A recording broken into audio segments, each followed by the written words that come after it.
đến đây rồi, 2 ngày đường cộng thêm, 9 ngày đi và về, 7 ngày vui tràn trề, còn gì sung sướng hơn. 7 ngày phépถึงđến đây rồi, mai này về gặp em.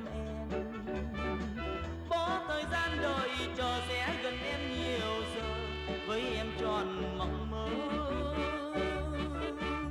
Này nhé, về đến là chắc em không ngờ, em vui reo mừng, hôn em thật lớn, tát em thật đau. Có lúc thiếu nhau, quên đi ngày tháng xa cách mình. 7 ngày phépถึงđến đây rồi, sao thời giờ chậm trôi. Thấy lòng như bồi hồi đã từng xa em nhiều rồi, vẫn nghe hồi hộp thôi. Ha ha ha.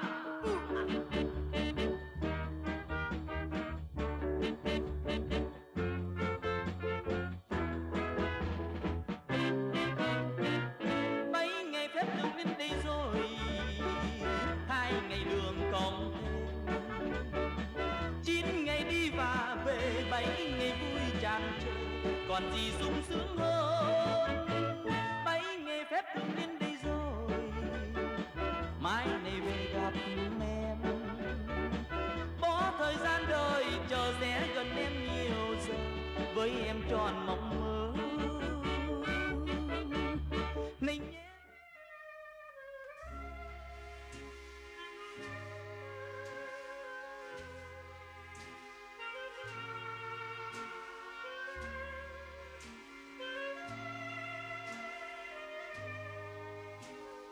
Nhìn những mùa thu đi, em nghe sầu lên trong nắng, và lá rụng ngoài sông, nghe tên mình vào quên lãng, nghe tháng ngày chết trong thu vàng. Nhìn những lần thu đi, tay chân buồn ôm nuối tiếc, nghe gió lạnh về đêm, 20 sầu dâng mắt biếc, thương cho người rồi lạnh lùng riêng. Gió heo mây đã về, chiều tím loang vỉa hè, và gió hôn tóc thề, rồi mùa thu bay đi.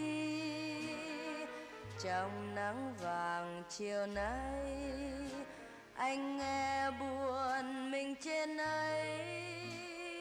Chiều cuối trời nhiều mây, đơn côi bàn tay quên lối, đưa em về nắng vương nhẹ nhẹ.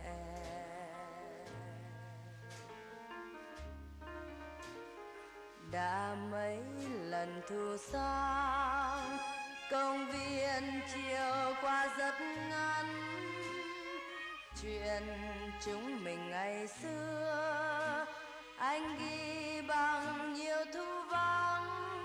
Đến thu này thì mộng nhạt phai.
gió hôn tóc thề, rồi mùa thu bay đi. Trong nắng vàng chiều nay, anh nghe buồn mình trên ấy.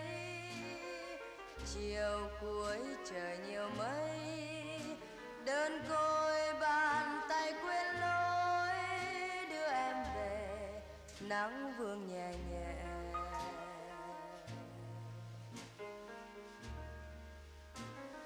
Đã mấy lần thu sang, công viên chiều qua rất ngắn.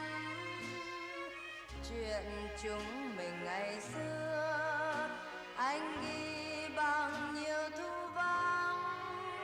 Đến thu này thì mộng nhạt phai.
đêm đen trên xa lộ đũa chén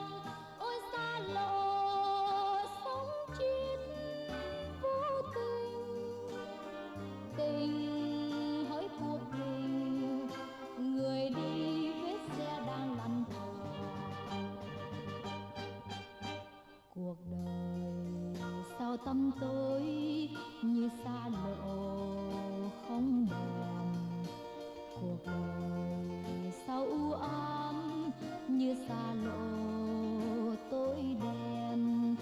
Một người trong cõi sống, một người sang cõi chết, chỉ là giọt nắng sớm cánh sương đêm.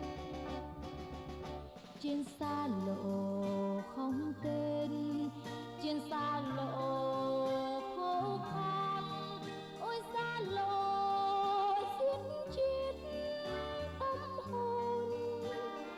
Vừa thấy cuộc đời chợt tan biến đi như hình bóng.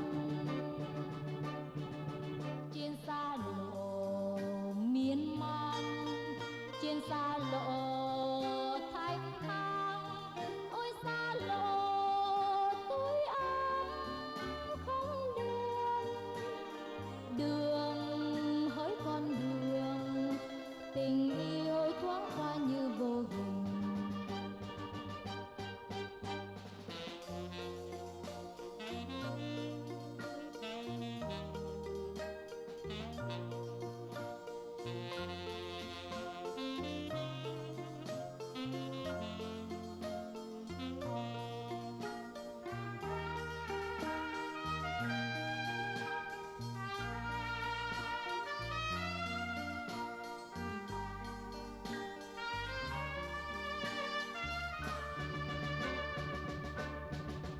Trên xa lộ mênh mang, trên xa lộ cô đơn, ôi xa lộ bóng tối yên bình.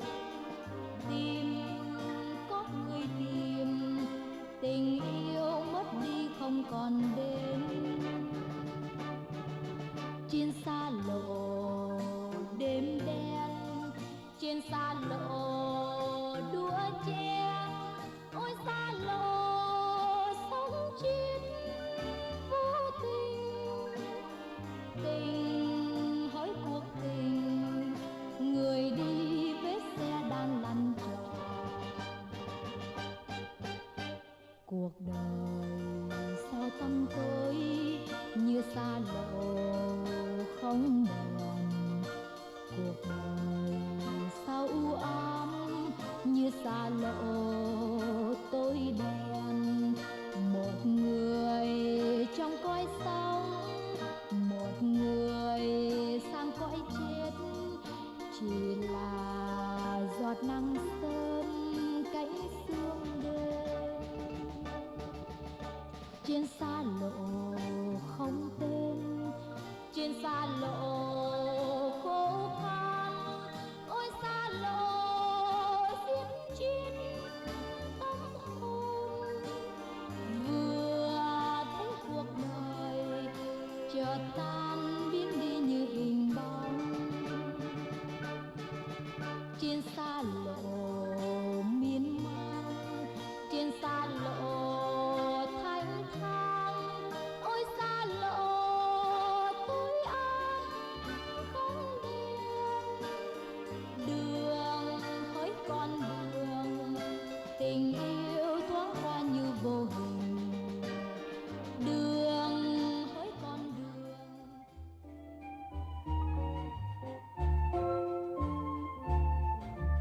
Chiều mưa biên giới anh đi về đâu? Sao con đứng ngóng nơi giang đầu? Kia rừng chiều âm mù rét mướt, chờ người về vui trong giá buốt, người về bơ vơ. Tình anh theo đám mây trôi chiều hoang,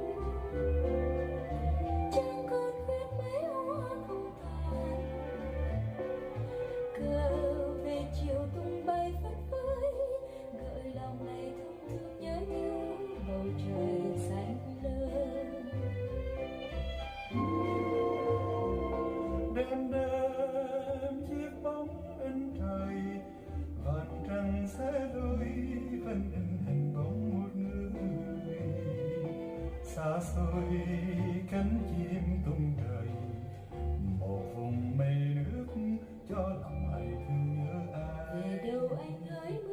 chiều nay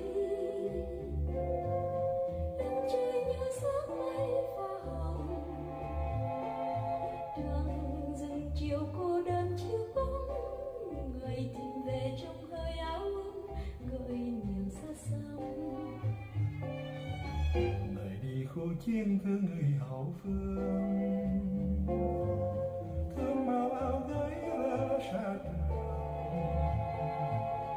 lòng trần còn thơ vương khăn tướng thì đường trần mưa bay gió cuốn còn nhiều anh ơi.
Và từ khi anh thích áo thủy, tình thương linh đây thừa tình của linh phương xa.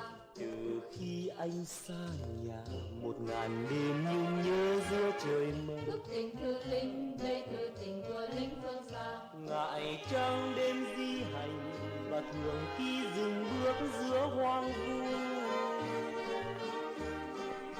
một thằng ước ao để một thằng khát khao, còn mình thì nằm đêm xa. Tình thừa linh đây thừa tình của linh phương xa. Buồn anh bên sông cạn và hoàng hôn ưa tăm đáy sông Hương. Nhiều tên trong đơn vị gọi đùa anh chiến sĩ của mộng mơ. Thường khi 2-3 thằng chiều chiều ra bờ vắng ngóng mông lung, một thằng nhớ em, một thằng nhớ tôi, một thằng tìm đường lấy xe. Ước của lính không xanh màu trời như mơ ước đâu em. Thư của lính không thơm nồng hương, không nét hoa đa tình.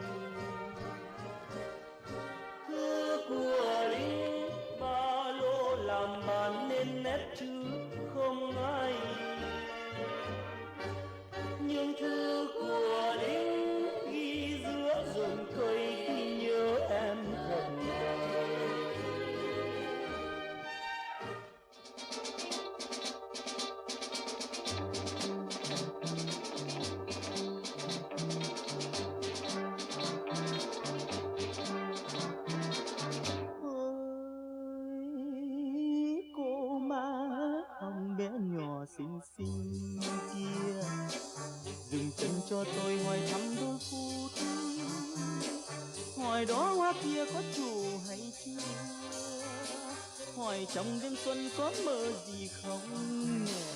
Sao em lặng yên mắt quay nhìn xa vời, cớ làm sao em không trả lời. Ôi anh lính đó anh còn đang mới, hỏi tôi đi lính đến nay được bao ngày, mà trên áo huy chương đầu chẳng thấy cài, màu da ít đen nên chẳng oai. Thời này con gái thích yêu loại trai trong phong trần, thích yêu màu da đen đen giòn, thích đời dọc ngang. Biết em thích người đánh giặc ngày đêm, rồi đây em xem đời anh sương gió, ngàn chiến công kia xin dành tặng em thôi, vòng hoa yêu thương thoát trên bờ vai. Bao nhiêu người quen thấy ta dạo phố phường, chắc phải khen ta đẹp đôi.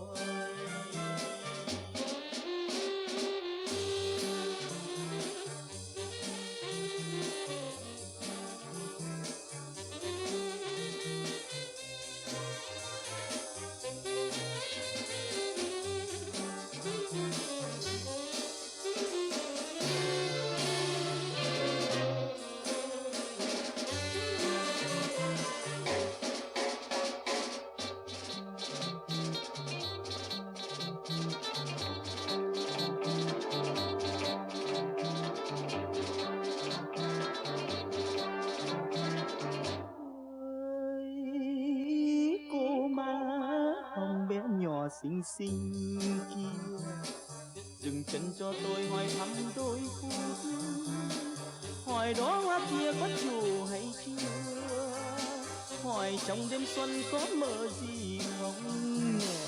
Sao em lặng yên mắt quay nhìn xa vời, cớ làm sao em không trả lời.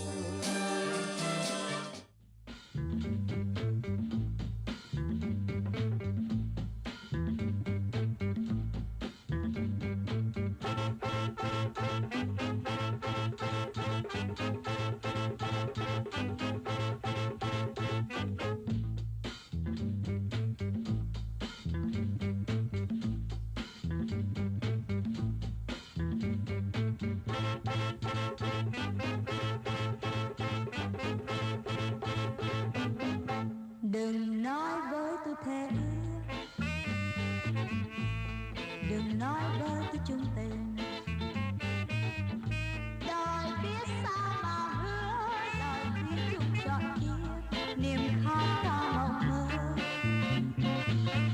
Lời nói ái ân chiều mến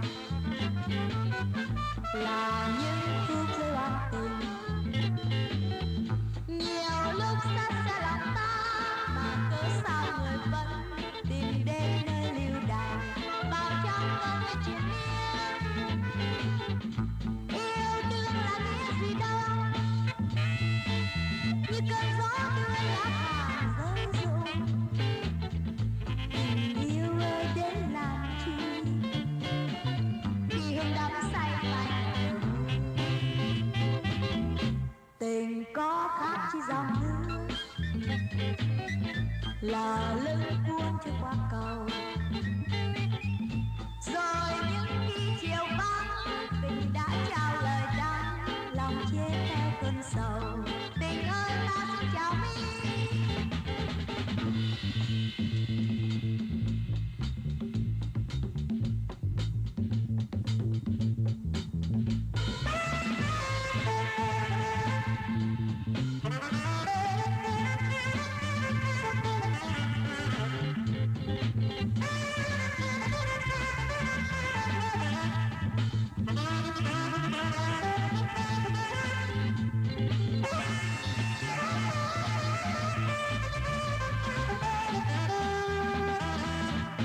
Đừng nói với tôi thề ước,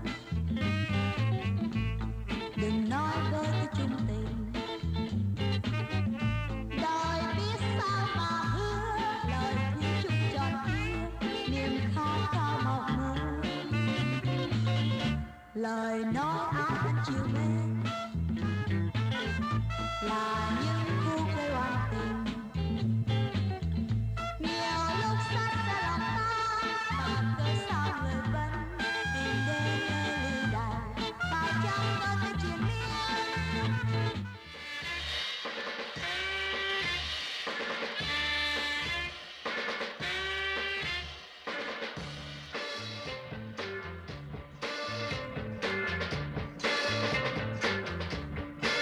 Hôm qua anh hứa cớ sao không thèm tớ, tại anh bay bướm có quên luôn người ta có phải không? Xin em đừng trách hơn chi anh tội ghê, và đừng buồn phiền bởi tại anh không tôi. Hôm kia hai đứa dắt nhau đi dạo phố nè, hồi chia tay hứa cớ sao em lại quên là vì đâu? Xin em can xét vì anh hay tại em, giờ còn buồn phiền hoặc hơn ghen nữa không? Em yêu ơi, sao em hay hờn rồi? Nếu có nhớ đến Xin ghi trong tim, anh luôn yêu em. đẹp lòng người tình là người em thương mến.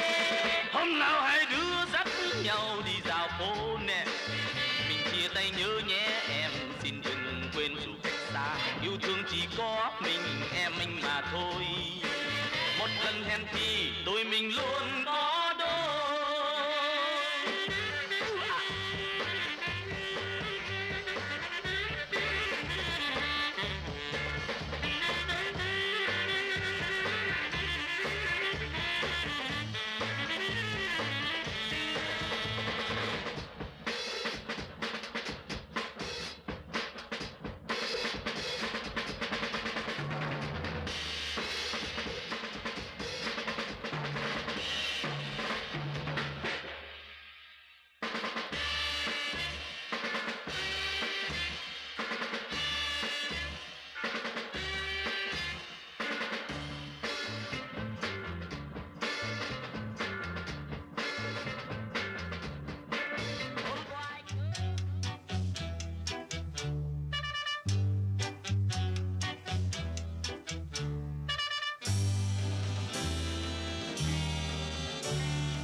Dừng chân trên bến khi chiều nắng chưa phai, từ xa thấp thoáng muôn tà áo tung bay, nếp sống vui tươi nối chân nhau đến nơi đây. Sài Gòn đẹp lắm, Sài Gòn ơi, Sài Gòn ơi. Người xe như nước trên đường vẫn qua màu, người già thăm bến câu chào nói xôn xao. Phố xa thanh thản đón chân tôi đến chung vui. Sài Gòn đẹp lắm, Sài Gòn ơi, Sài Gòn ơi. La la la la la, la la la la la. Tiếng cười cùng gió chan hòa niềm vui say sưa. La la la la la, la la la la la. Ôi đời đẹp quá chan bao ý thơ. Một tình yêu mến ghi lời hát câu ca, để lòng thương nhớ bao ngày vắng nơi xa. Sống mãi trong tôi bóng hôm nay sẽ không phai. Sài Gòn đẹp lắm, Sài Gòn ơi, Sài Gòn ơi.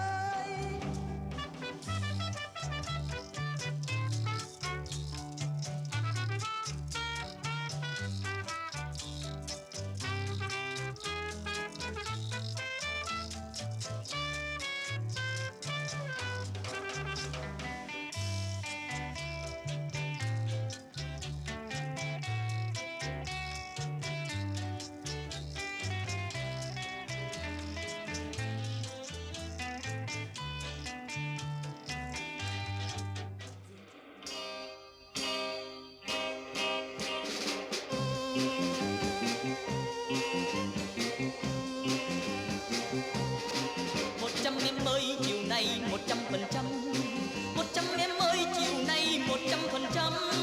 Người yêu anh ơi giờ đây lại cắm trại đồi, nào đâu nàng biết tâm tư người lính. Lòng anh nao nao mỗi khi ta hẹn nhau với em tâm tình. Xin em nhớ cho rằng chuyện lính biết trước điều đầu, mà dẫu lính hay mãi mãi vẫn yêu, chỉ yêu một người mà thôi, và yêu trọn đời. Một giây về phép anh xin dành cho em đó. 100 em ơi chiều nay 100%, 100 em ơi chiều nay 100%. Này em yêu ơi, vì anh là lính trung tình, đừng ghen và nhớ xin em đừng hờn rồi. Chiều nay không em thấy yêu em nhiều hơn, cớ sao em buồn.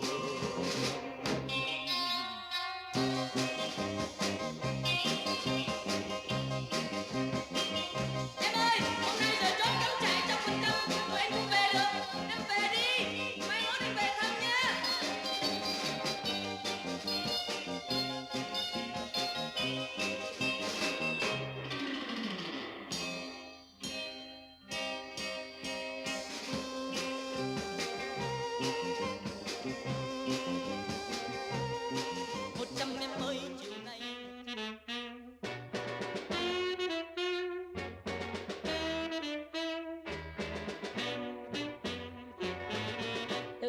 Anh đi đến nay đã lâu rồi, không gửi được thư thăm em một đôi lời.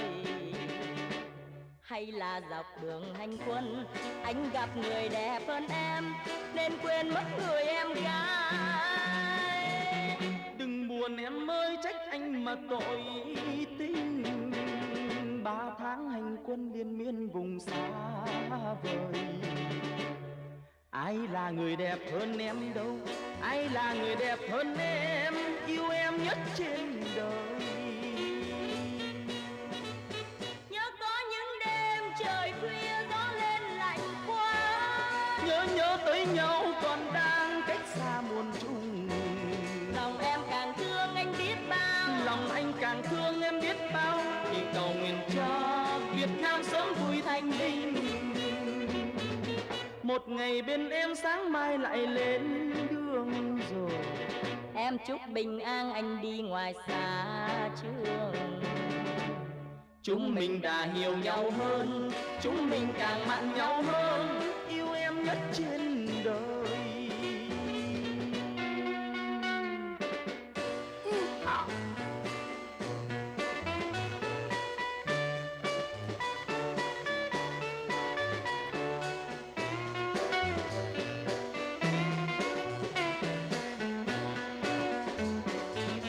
Từ ngày anh đi đến nay đã lâu rồi, không gửi được thư thăm em một đôi lời. Hay là dọc đường hành quân anh gặp người đẹp hơn em, nên quên mất người em gái. Đừng buồn em ơi, trách anh mà tội tình. 3 tháng hành quân liên miên vùng xa vời, ai là người đẹp hơn em đâu, ai là người đẹp hơn em, yêu em nhất trên đời. Nhớ có những đêm trời khuya gió lên lạnh quá, Nhớ tới nhau còn đang cách xa muôn trùng.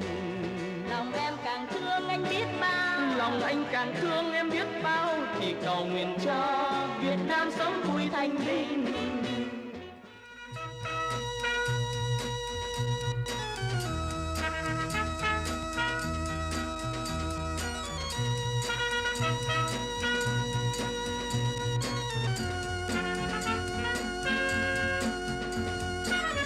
Từ ngày hai đứa yêu nhau mộng ước thật nhiều, từ ngày hai đứa yêu nhau lòng ước bao nhiêu.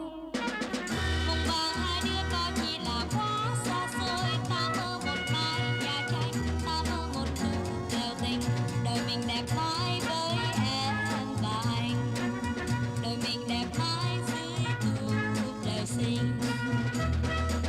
Rồi mình đi kiếm liễu xanh mình kết làm anh, rồi mình xin khóm chúc sinh trồng hết xung quanh.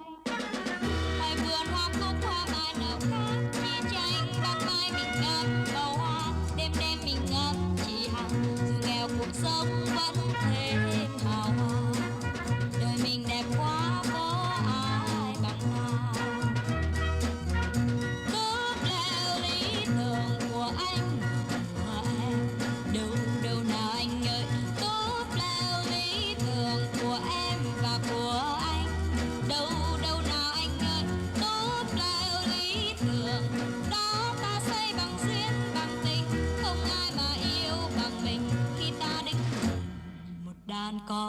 sinh. Tình mình không chắc dễ mua hạnh phúc bằng tiền, vì tiền chưa chắc đã cho cuộc sống như tiên. Tình nghèo hai đứa ước mơ chỉ bấy nhiêu thôi. Ta mơ một mái nhà tranh, ta mơ một thu lèo tình. Đời mình đẹp mãi với em và anh, đời mình đẹp mãi dưới thu lèo xinh.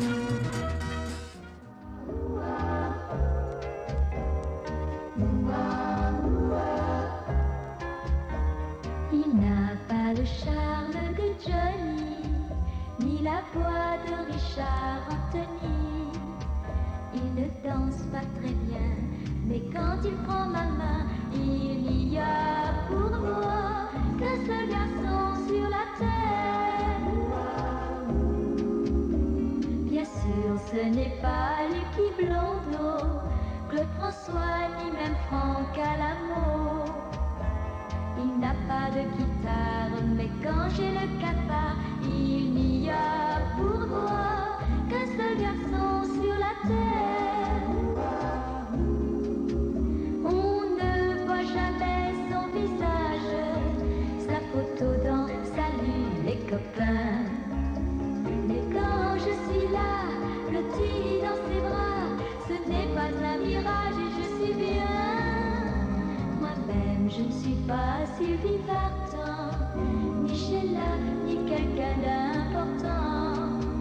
Mais s'il m'aime comme je suis et comme je l'aime aussi, il n'y a pour moi qu'un seul garçon sur la terre.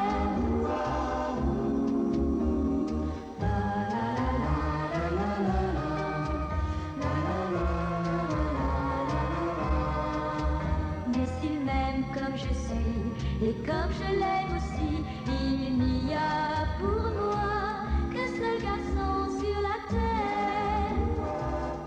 Sur la terre. Un seul garçon sur la terre.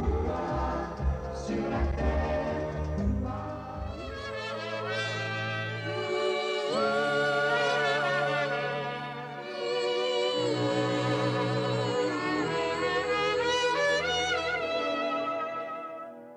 Đừng sầu đừng trách nếu ai hững hờ, ai đã lạnh lùng ai có giận hờn.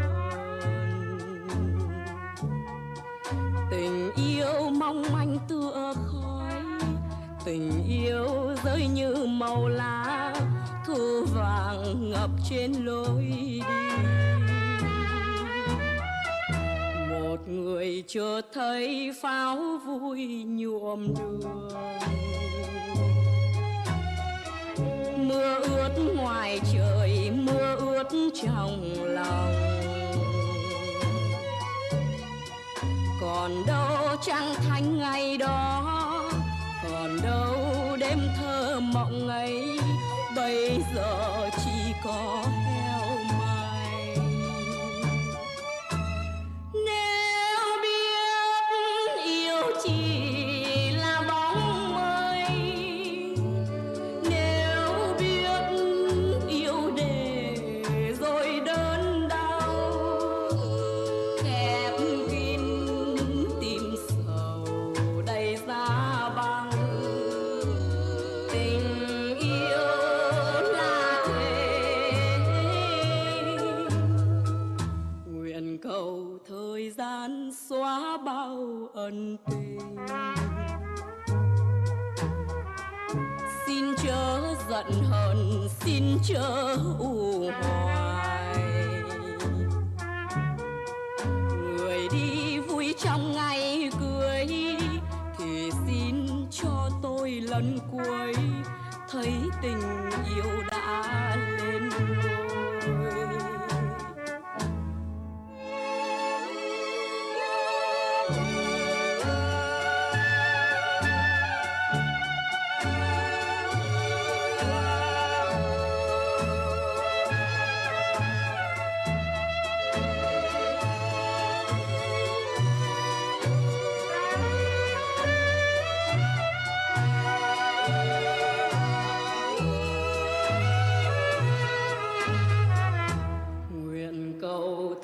gian xóa bao ân tình.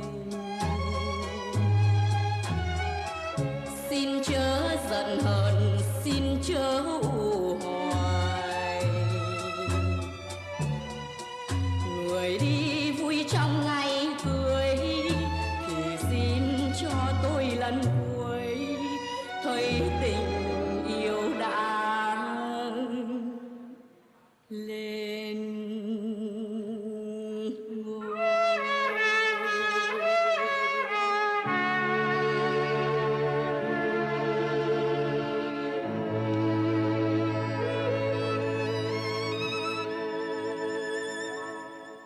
Đôi tám mắt nai ngây tròn, vòng tay bé em mờ níu cả trời, tóc huyền còn buông thả chơi vơi, mưa gió chưa mang ưu sầu tới. Từ khi có bước chân anh về, bờ môi thắm duyên đôi mắt đã tinh, tóc hồng bay như làn mây trôi, em bỗng thấy mình hay mộng mơ. Thôi nhé hoa bướm cũ xin ra từ, tuổi thơ ngày đó nay xa rồi. Tình đêm vần vơ em gọi tên người, nhớ thương đó ai có hay. Từ khi gió mưa theo nhau về, làn môi thắm xinh này vắng nụ cười. Những chiều em ngồi bâng khuâng, đôi mắt thoáng buồn như chiều thu.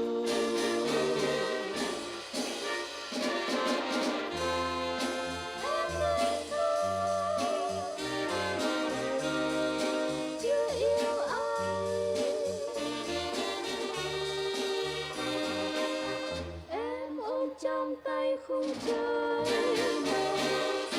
tuổi đôi tám mắt nai ngây tròn, vòng tay bé em mờ níu cả trời, tóc hồng còn buông thả chơi vơi, mưa gió chưa mang ưu sầu tới.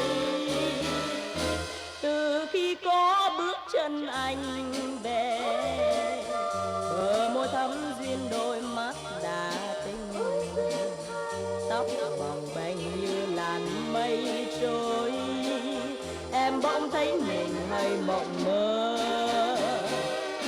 Thôi nhé hoa. Ngày vui đã tới.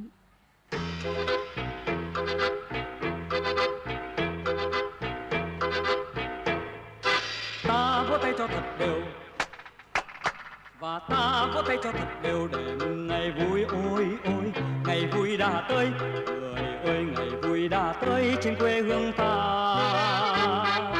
Ta vỗ tay cho thật đều, và ta vỗ tay cho thật đều để mừng chiến tranh. Ôi ôi chiến tranh đã dứt, người ơi hòa bình đã tới trên quê hương mình. Việt Nam ơi, Việt Nam ơi, Việt Nam ơi, Việt Nam ơi, vỗ tay vang trời, chiến tranh tan rồi mừng mừng tuổi tuổi. Bầu trời Việt Nam không còn mây khói, người Việt Nam không còn đêm tối.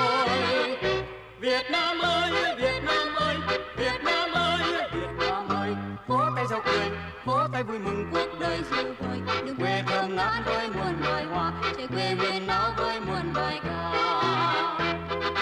Ta vỗ tay cho thật đều, và ta vỗ tay cho thật đều mừng đàn chim. Ôi ôi đàn chim đã tới, kìa kia đàn chim đã tới, chim reo hoan ca.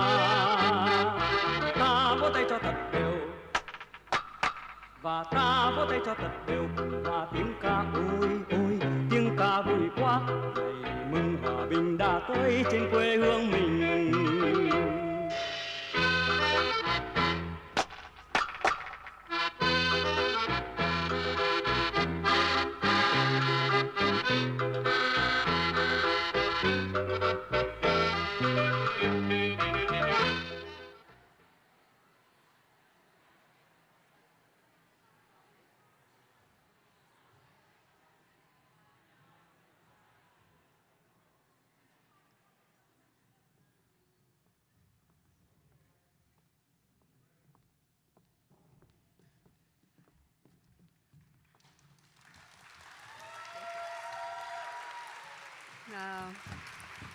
Good evening, everyone. So good to be here with you.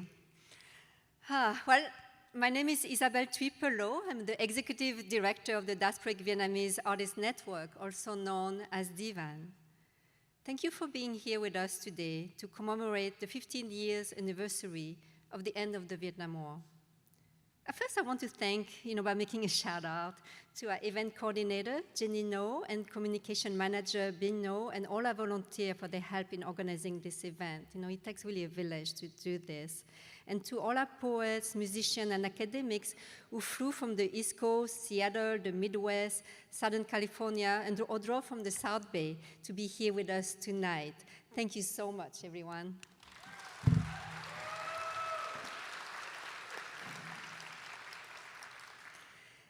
Starting 50 years ago, a very large number of Vietnamese allies witnessed the end of their worlds as they knew it. On April 30, 1975, one of my aunts left in a panic on a plane because she believed she would be killed if she had stayed because she had worked with Americans. 5 years later, my cousin and uncle risked their life on a small boat, surviving their dangerous journey where it is estimated that 1 in 7 perished. 10 years later, the wife of that uncle was reunited with him with their 10-year-old son who had no memory of him. Another uncle lost his mind in a re-education camp, and my grandparents came to live with us in a small French village. Many of us here in this room, I know, share similar stories. April 30, 1975 begins the exodus of Vietnamese fleeing the country in different parts of the world, with the largest number settling in the United States. 50 years later, we are 2.3 million and are the 4th largest Asian American ethnic group in this country. Our voice matters. The mission of the Diasporic Vietnamese Artists Network is to uplift our story and empower our writers to write on their own terms, so that we, as a community, can be more visible, more understood, and more respected. We're very proud to bring you this event tonight. Now, I have to do this. If you believe in our missions that we implement to public event, publication, podcast, and residency for Diasporic Vietnamese and other Southeast Asian writers and poets, please consider donating to DVAN. We absolutely cannot do this alone, and right now, we are bracing ourselves for the years ahead. Now, as you bought your ticket, you had the option to buy a new book, The Cleaving, published by UC Press this month. This book is important as it features 18 dialogues of Vietnamese writers and poets from the US, France, Canada, Australia, and Israel. In this book, you will learn the challenges writers encountered. And 5 other contributors in this book will be on stage tonight. So if you have not done it yet, please buy it outside during intermissions. And also as a gesture of gratitude, we are gifting all of you a copy of the Best of the Critics that we published specifically for you for this event. Please make sure you get a copy on your way out if you haven't. The Critic is our online magazine launched by Viet Thanh Nguyen 15 years ago to give a platform for emerging writers, and that we are now expanding into a visually stunning print magazine by established writers. So, now I will say that, I will now pass the mic to my partner in crime, Cathy Nguyen. I hope this event will inspire you to read, create, think, and act. Thank you. Good evening, everyone. Thank you, Isabel. Welcome, everyone, and thank you all for being here with us for this incredible moment in our collective history on this, the 50th anniversary of the end of the war in Vietnam. Like many of you here, my family also fled Vietnam at the end of the war, going from refugee camps in the Philippines to Guam before arriving in the US at Camp Pendleton in Southern California, where we spent our first months in America. I am so proud to be standing here with all of you here today as a testament to our survival, our resilience, and our strength as a community. Tonight's theme is Still We Rise, in recognition of our struggles and the fight that continues against injustices in this country and around the world. Still We Rise is a homage to the great poet Maya Angelou, whose poem, Still I Rise, inspired the theme for this program this evening. We know that we stand on the shoulders of those who came before us, the artists and the activists, the scholars and the educators, of all those who have worked and continue to work to shed light and truth. We stand in solidarity with you. We'd like to thank the MacArthur Foundation for their generous support that made this event possible. Thank you to all of our incredible sponsors and our community partners. It takes a village to do this work. And we want to give special thanks to our platinum sponsor, the Pip and Tien Fund. So right now I'd like to welcome Thao Nguyen onto the stage.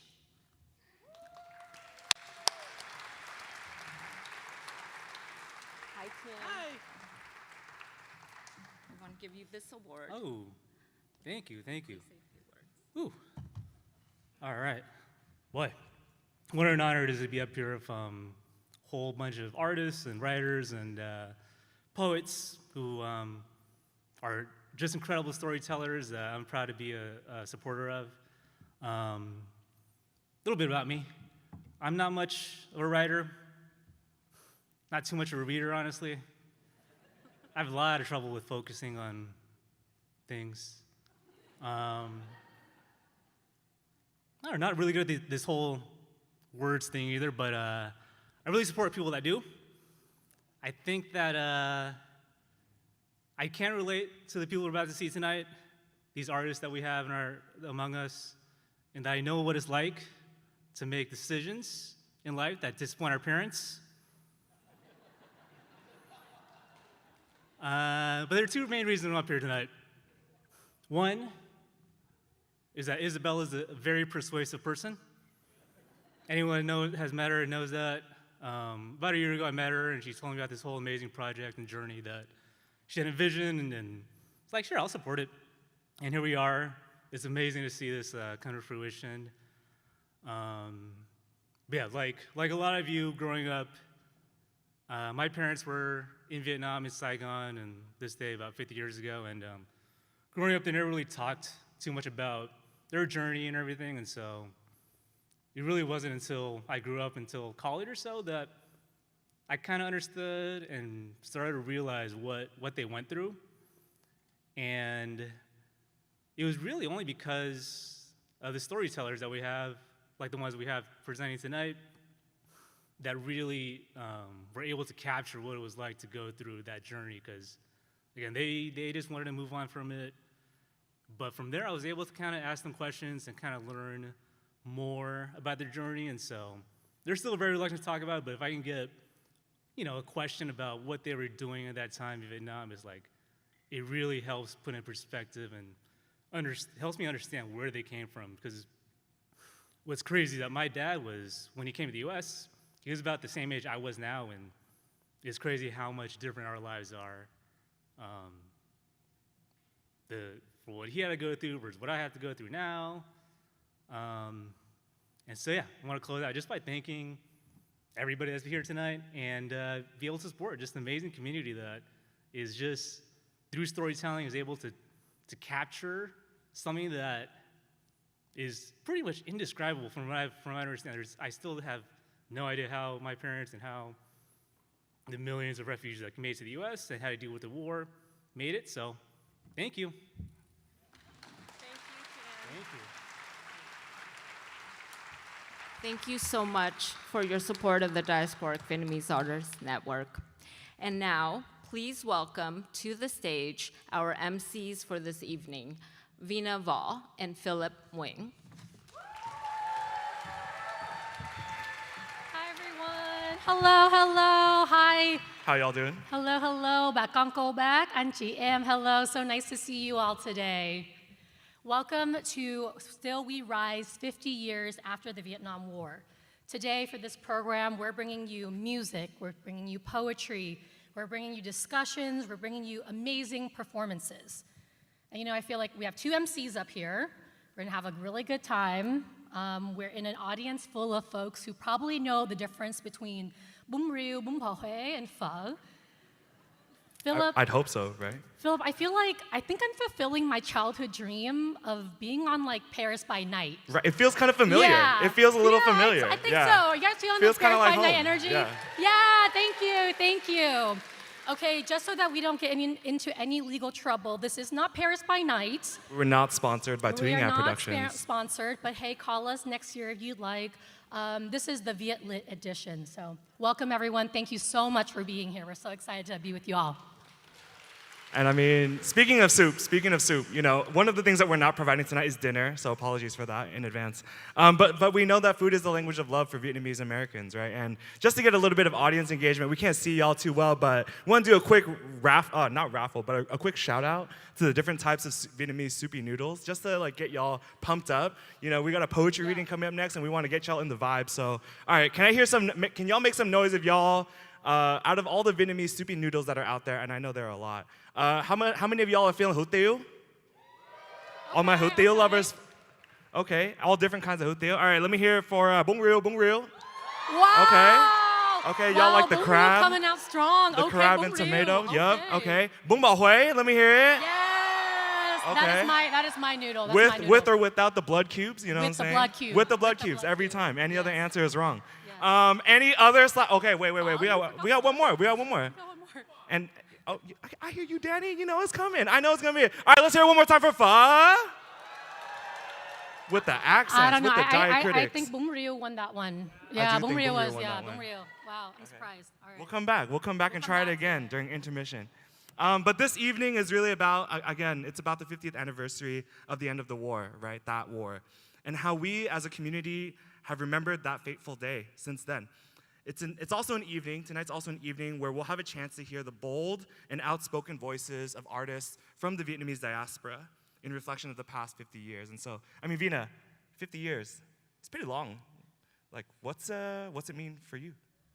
Oh, well, when I think about today, and I know we came out, you know, just like really excited, but today to me is something that I really like to take time to commemorate, but also to celebrate in a way, just of us being here today, all together, this room, this beautiful auditorium, all of us here together, there's something so beautiful and powerful about that. And when I think about what the 50th means to me, I think about this proverb that my grandpa always told me growing up. I think in a way he used this to make sure that we appreciated him a lot.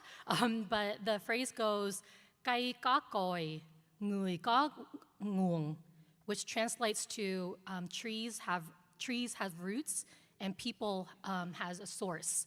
So when they're talking about a source here, they're talking about the river source. And if you think about the river source, it's just a lot of windy little streams and rivers. And so it's this really beautiful imagery of how we as people, we as the Vietnamese people, will always have our roots, our ancestors, our people that keep us grounded and connected to the homeland. And so there's something really beautiful about that and that imagery when I think about today and think about all of us here in this place, all of us that are about to take on the stage, thinking about the strength and resilience that our elders and our ancestors have given us, and thinking about in ways in the future, we will also be those ancestors, those elders. We will also be those ancestral roots grounding the future generation above us. And so I think that's what it means to me, yeah. Word, Vina. Yeah, can we hear it? Yeah, can we clap it up? Okay. I'm like, Vietnamese proverbial knowledge to start off tonight is definitely one way to do it. I mean, hearing, say it one more time? Cây có cội, người có nguồn. And I'm from the Mekong, so sorry, y'all, my accent sounds a little different to the northern and the central folks, but. Right. And I mean, I think there's something beautiful right there too, right? Like just the different accents, the different regionalities. I think like coming from a central source of something and knowing that many of us came across this huge body of water, the Pacific Ocean, right? It's kind of poetic. But I think to me it demonstrates this resilience of our community, how far we've come, how far we'll continue to go. right? We have such a diversity of Vietnamese American experiences and perspectives tonight. We've got Vietnamese Americans working in the arts, music, fashion, shout out. Yes. If y'all didn't know, shout out to Karem who dressed Vina tonight. Thank you, Karem. Yeah, shout out to Chikati. Literature, and it's so exciting to see young Vietnamese people and Vietnamese folk in diaspora coming together as a way to heal, right, each other and our communities. Before we start, I want to just remind y'all real quick to turn off silence your phones, all right? All the aunties out there, no Facebook live streams for tonight. There is a live stream on YouTube that's going on right now. You can take it out and share with all your family and friends. So we want to remind you of that. We also, at the end of the event, we're going to be sharing a QR code for a post-event survey from AA Cares. And shout out to the Asian American Studies Department at San Francisco State for that post-event survey. Yes, all the students that are out there, remember to take pictures for your extra credit submissions. So please take some time at the end of the event when we get there to fill out the brief survey. And you know, I know that tonight we're starting with poetry. Yes, you know? we are starting with poetry. The Vietnamese language is so beautiful and poetic. So we'd love to introduce our poets to the stage. So poets, please come take the stage. Let's hear it for the poets, y'all. Let's hear it for the poets. And as they're taking the stage, I mean, Vina, oh, yep. Yeah, let's give them love, yes. I'm convinced that, honestly, all Viet people are in one way or another kind of poetic, you know, right? Yeah, what do you mean by that? Like, you walk into like a nail salon or a supermarket or the foyer before the event started, or like kind of here right now with the chatter. There's always this like musical hustle and bustle going on. You know, Viet people we know are hella loud, but there's also like, you hear it, you see it, you feel it, and you can almost like taste it, right? There's something about being around Viet people that makes me feel almost so like ngai thơ, you know? So interesting, Philip. Ngai thơ, the word thơ, right? Thơ is poetry or letter. And actually in Vietnamese, when you say recite poetry, it's ngâm thơ. And I think that's just a beautiful way of saying it. Ngâm, when translated, ngâm is the noise that you make when you're reciting poetry, but then also ngâm could mean to soak, to immerse. And so when I think about poetry and reciting poetry, when you are ngâm thơ, you are soaking in the poetry. And so wanted to invite all of you here in the audience today to ngâm thơ with our poets that you're about to hear from. Our first poet goes by the name of Bao Phi, aka an award-winning spoken word artist and poet. He's a two-time Minnesota Grand Slam champion and a National Poetry Slam finalist. His poetry is included in the Best American Poetry 2006 anthology and published far and wide, including in 2 collections, Song I Sing and 1,000 Star Hotel. And he's also featured in Poetry Magazine, the Asian American Literary Review, and the Spoken Word Revolution. Give it up for Bao Phi!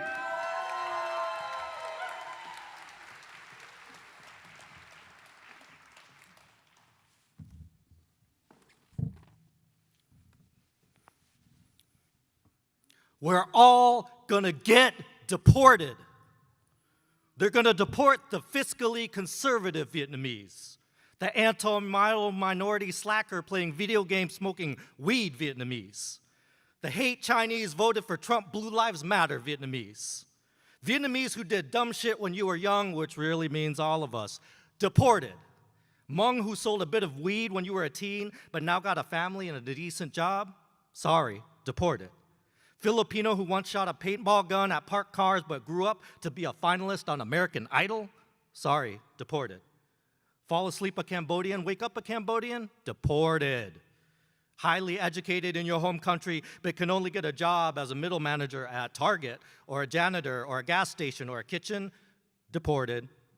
They're gonna deport all Latinx regardless of actual nationality to Mexico, but not before they force you to build a wall. They'll deport Haitians, claiming you're eating pets, which is the same shit they said about us 30 years ago. They're gonna deport all non-white students who protest what's happening in Palestine, and some of the white ones too. Native Americans, they don't know where to yet, but they're trying to figure that shit out. And white Canadians, you might have been safe before, but not anymore. They're going to deport trans people to Turf Island and deport Chinese accused of stealing science, ask for evidence and due process, and suddenly these American goons lose ability to speak English or read their own goddamn constitution. We're all going to get deported.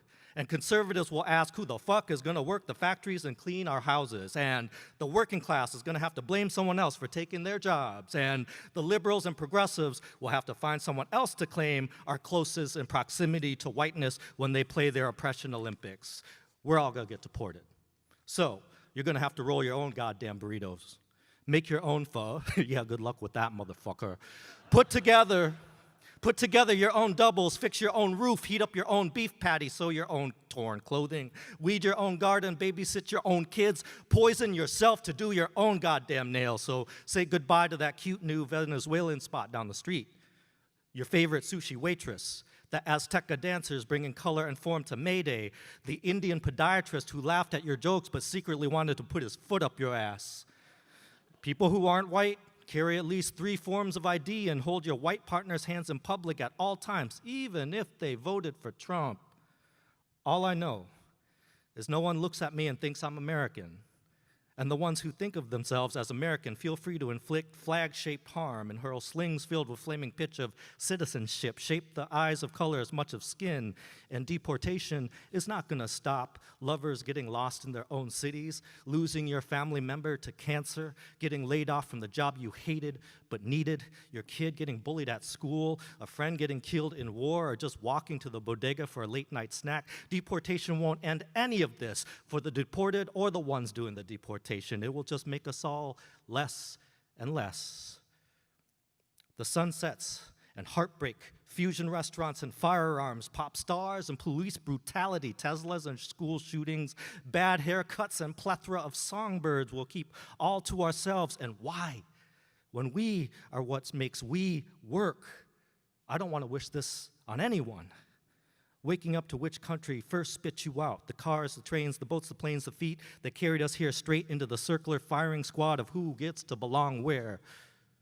So may the monarch butterflies and the lamplights of fireflies, the heartbeat hooves of the horses and the hidden songs of whales, the songs, lost languages your parents fell in love to, that unbordered sunset, the undocumented arms of your loved ones hold you close in a way that no nation ever could.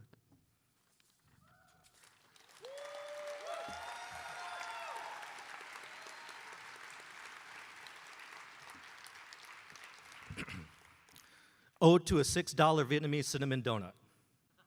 Your artisan ingredients from the motherland should have transformed me with one bite. It did not. So now, I stare at your broken form and ask, Donut, what have you done for the people?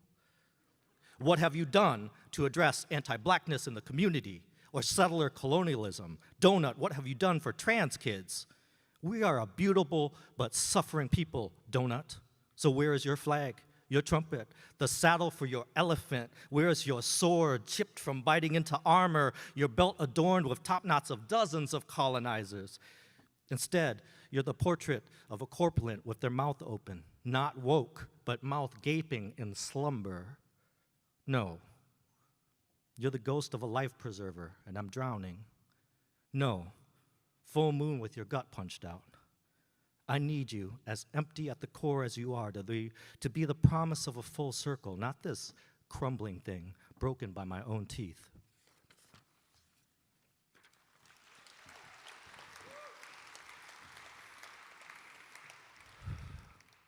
I'm going to end with this. Thank you, DVAN, for bringing us together, and everyone working to put this together. It takes so much unseen labor to put an event like this together, so thank you to everyone involved, and thank you all for coming. When we saw an ad for Peeps flavored Pepsi, my kid said, "That looks disgusting." And also, I would like to try it. Which is probably exactly what they wanted to hear, and from whom? Fine, I'll be on the lookout and get you a can, I said warily, but then noticed they would not be selling them in stores. They could only be won in a sweepstakes, either through the Twitters or by sending in a 3x5 index card with your name and address. You see how hard your dad works to fulfill your dreams. I asked my child as I wrote my name and address from memory onto a 3x5 index card and placed it into an envelope which was not even 10 feet away from me. No one ever wins stuff like this, I thought, as I placed a tasteful stamp onto the envelope.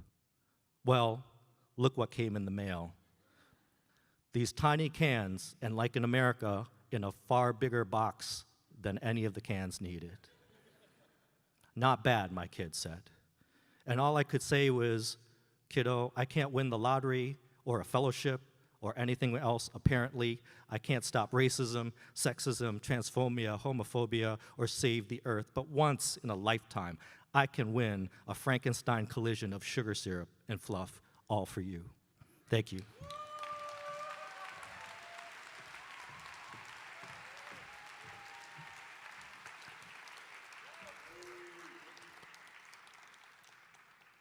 Thank you so much, Bao. I will never eat a $6 donut again.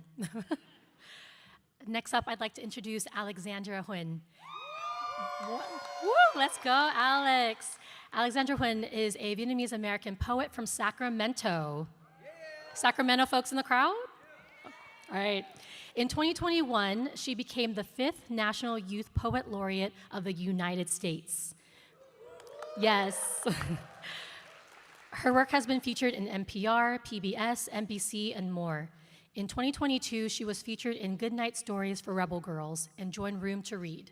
In 2023, Alexandra became the inaugural artist in residence at the Harvard University Asia Center. She currently studies American and Asian American Studies at Stanford University. Please give a warm welcome to Alexandra.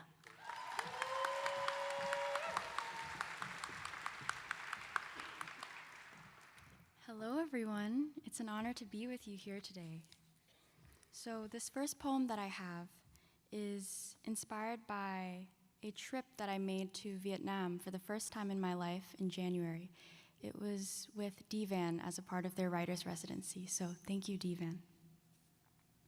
And it's written after a poem called The Palace by Kaveh Akbar. The Hourglass. Yesterday, I woke and realized I could write with my left hand. I poured coffee with my left hand, gripped my face on the daily inspection for spots, moved a toothbrush around my mouth, and attempted to write something more than my name, something about the weather, and wondered if I had been left-handed my whole life. That somewhere in my childhood, a bully had tied me up like a suckling pig, and only my right hand could slip free, pulling time forward, forward, until now. Going home is like that. In Vietnam, I'm a guest in a palace with windows that gasp open and shut. The wind is made of sand and coats the shape of everything I've lost. My mother buys me milk fruit for the first time, and I gnaw its white flesh, spit the pit and 10 grains of sand. From the window of my taxi, a parade of mopeds streams by. I see a child between her mom and dad holding tight. Sand crumbles off their shoulders, making a small dust storm of the school children trailing behind. You can't find this in America. The fruit of my mother's childhood. America, you should know that I picked a star fruit at midnight, stood shoulder tight to cheer on a soccer match and won, smiled at house dogs barking from low gates, clutched the red ribbons adorning trees for the new year. I walked directionless along the Som Hung and stopping on the way, ordered coffee from a man whose smile made me understand, finally, what my parents had said about marrying someone who understands. Someone Vietnamese. Vietnam, when I see you, the tears are instant. So much sand in my eyes, which collects in myself, this vessel cleaved in two by you, America. Someday I'll flip the hourglass, and all my poems won't be about the altars I've prayed to. And trust me, I've prayed that sand can move in two directions, reconstituting Nha Trang, Gia Hang, Hoa Cúc, by Ga, these things I know by blood, my left hand, my homeland. I could tell you that in Hanoi, each person is a stick of incense, burning for a dream. But what I want you to know is this, America. You could never make me forget what I love.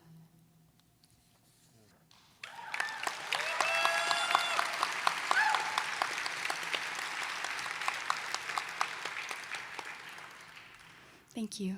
And the second and last poem is an homage to the many generations of my Vietnamese family. Karaoke, Vietnamese version. And when the meal ends, the singing begins. Aunties lay saran wrap over aluminum trays of papaya salad and fried chicken as the uncles approach the TV set like a car they're gathered here to fix. They tune the speakers with an engineer's precision and call out, "Who's next?" like hawkers in Hoi An, microphones dangled into the crowd. And, as always, your eldest cousin concedes. He croons a folk song about homegoing as the instrumental's lone zither whines with grief, the guitar plucking in a major key before descending back to minority. It sounds almost like a Bond song, you think, in the movies where someone wins or dies. Always a villain backing him toward a corner until the last end when our hero comes swinging from the smoke, dressed to the nines. The parents lean on the backs of couches in approval. They know this one. When it's your turn, you enlist the help of your brother. Together, you pull up a video titled Numa Numa, Vietnamese version video, and attempt to pronounce the lyrics marching neon green across the screen. Your voice is soaked with the vibrato of suppressed laughter. Look at that flashing car and the singer's hair gelled in spikes. He moves as if soaked by the swagger of his own song, a Vietnamese adaptation of a Moldovan pop internet hit. You absorb his affect, feel magnetic, and no matter how misshapen the words sound, everyone joins in. Your brothers and sister and cousin shouting the chorus, the microphones now defunct as they should be, and you finally understand why your parents put you in singing lessons and why they insisted on installing music syncing LEDs in the living room in the middle of September, and why the couches remain arranged in an open square with Heineken for the uncles and slices of soft bread for the kids. You get it. You get it.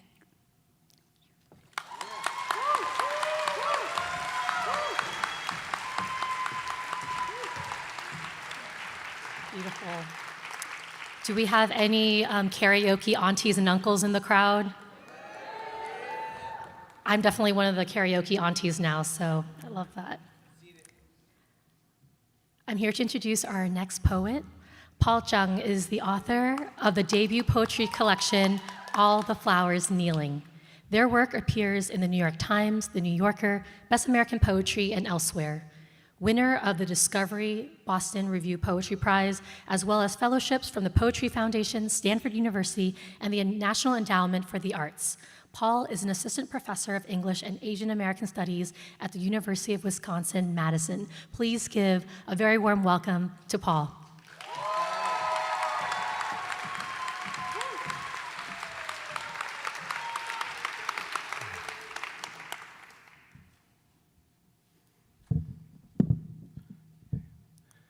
Second nature. I lived an invisible life.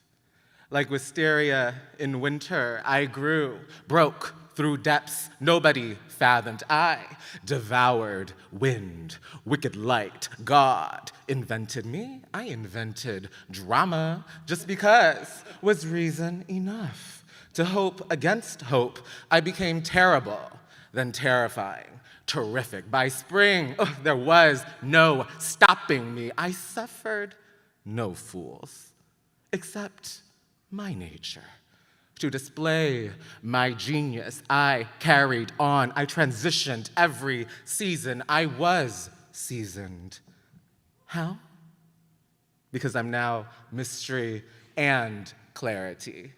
The candle flame casting on the wall, no shadow, yet making everything it touches a shadow.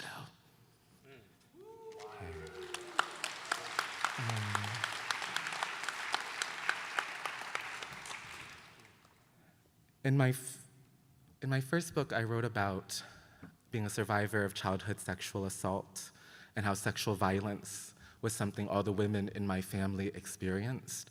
And I didn't quite understand their lives emotionally as I did intellectually. And I feel like a lot of the poems that I'm writing now are a revision of those poems. And a few weeks ago, my mom called me on the phone and said that she had worked a really long day. She's a seamstress. And she was too tired to cook, and so she went to the Subway to order a sandwich. And we really grew up with very little money, and even though the Subway was 2 blocks from our home, it was a luxury that was always beyond our reach. And I laid in bed and I just thought about how all my life I've never heard my mother order a sandwich. And so this poem is for her. It features the Vietnamese idiom Quang Tu Ya Tu 10 năm chưa muộn, which I mistranslated as a child and thought that it meant a woman or an empress is patient, and for her, even time will wait for her revenge. A force of nature. Mixed greens, purple onions, banana peppers, tomatoes, avocados, mayonnaise, pepper on sourdough. A stranger knows your mother's order, has seen her from the other side of the glass where she is always right, and a number 1 priority. A stranger asked how she was doing, how they could help her, and chained in whose dungeon were you? Whose good little boy were you pretending to be when she said please and may and I and have for the first time? A stranger heard the anticipating delight in her voice that you have nearly forgotten. Do you feel that? Knife in your back, twisting, digging in. You betrayed yourself for nothing.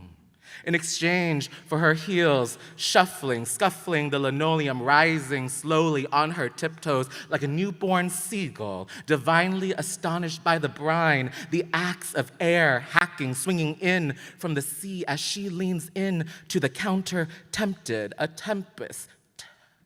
You got to live a life of the mind. Are you happy with yourself? You gave up her hands, radiant bells in the highest tower of her monastery trembling as she reaches to receive this moment made just for her because she had asked, because she had paid the price, unzipping her coin purse for exactly 75 cents, counting 30, 32 cents, 50, 55, send, sexy, 5, saints, 7, 71, 70, true, 70, tree, 70, poor, 70, fire, sands, thank you. Placing everything she had left to her name in a stranger's hands. You thought your hunger mattered more than hers, that you would be more important to history than your mother. She knows you hated how she stood in that kitchen making spaghetti from a pack of noodles, boiled, drained, dressed in ketchup, hoarded from the Burger King. Like a crown, you wore a stapled scar from the previous millennium, playing hide and seek in a hamper, finding yourself, freeing yourself, tumbling over, shattering all over that linoleum that took her entire Sunday to clean. Blood everywhere. You blamed her for not being there the first and the second time a man entered your body the way American troops entered her homeland. Your mother, who has not once not been the only one rubbing eucalyptus oil into your back with a quarter, her eyes holding back the signs she saw like useless currency. 2 oceans eternally separate. A daughter, a mother, both you and her, bowed before the Buddha every night of your childhood to ask, please, no more, don't bring me back here, bound by debt, near death, as two bats in the branches of a beech tree in July, finding a way back to the cave. You and she are alike in mannerism, taste for a man who regards you less than the muck stuck to his boot, kicking. She knows, you insist. She does not know how you used her story to get away from her. Charcoal and twisted rose, smudging and scrubbing your face with her makeup as her card pulled in. Fuchsia in Paris. She knows he hurt you, irreverenced, because she could not do a single thing. She set you free. You are the sparrow her eye is on. You tell her you love her, and she lets you lie every single time. You only love you, the way she only loved herself until she loved you. She who taught you là quăng thử giá thu 10 năm chưa muốn. So no, you will not give in. No, you will not grieve what you had to do, who you had to be to get off your knees from the furthest shores. You hear there are hammers being forged in flames, expecting you to be the nail, mortal, dressed in a god's armor. They should know you're relentless. You are your mother's daughter. You can feel them now, quivering. You're an arrow. Be arrows, arrows, arrows, arrows, arrows from every direction. When you aim like your mother, you hardly miss. Do you see her now? In her car, key, ignition, engine murmuring low, holding that sandwich up in the rearview mirror. She chuckles, blushes with complete incredulity, embarrassed by her own incredible laughter. She couldn't believe herself. She amazed herself. Who else will? Thank you so much.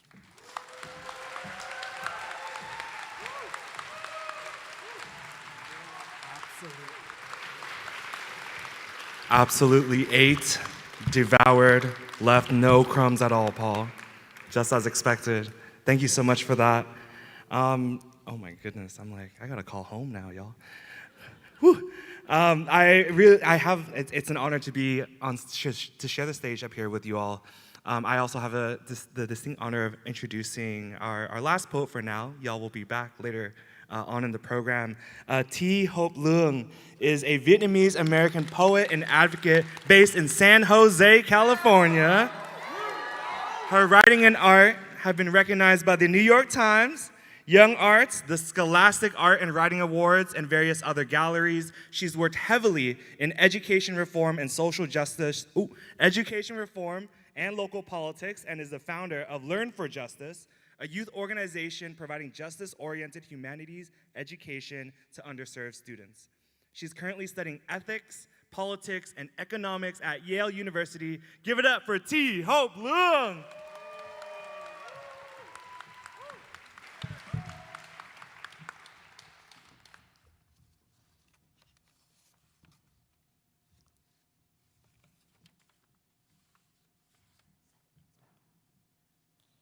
So this first poem is a living poem that I rewrite every year during this time, and it's called Family Portrait as Hoa San.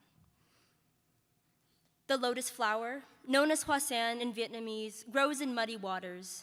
Their seeds can survive droughts for more than 200 years, blossoming when conditions are right. I search up, is the drought in California over? And Google says, it's not entirely over, particularly in the southern regions. Call that the story of my life. Drought never over in the south, and war never over in my grandfather's mouth. 3 bloody tear tracks trenched over arid yellow land. And call me yellow too, all daikon and desert true, born on the wrong side of the planet and the right side of the womb, roots entombed in mass hands. My childhood sprawled across the human walls of Little Saigon, like paper flowers, strewn Violet, shuddering violent into the dawn, call me petaled, white hot like molten metal, like napalm children burned so warm they almost look alive. Call me miracle, napalm child, still survived. And on April 30th, 2025 bleeds back into 1975.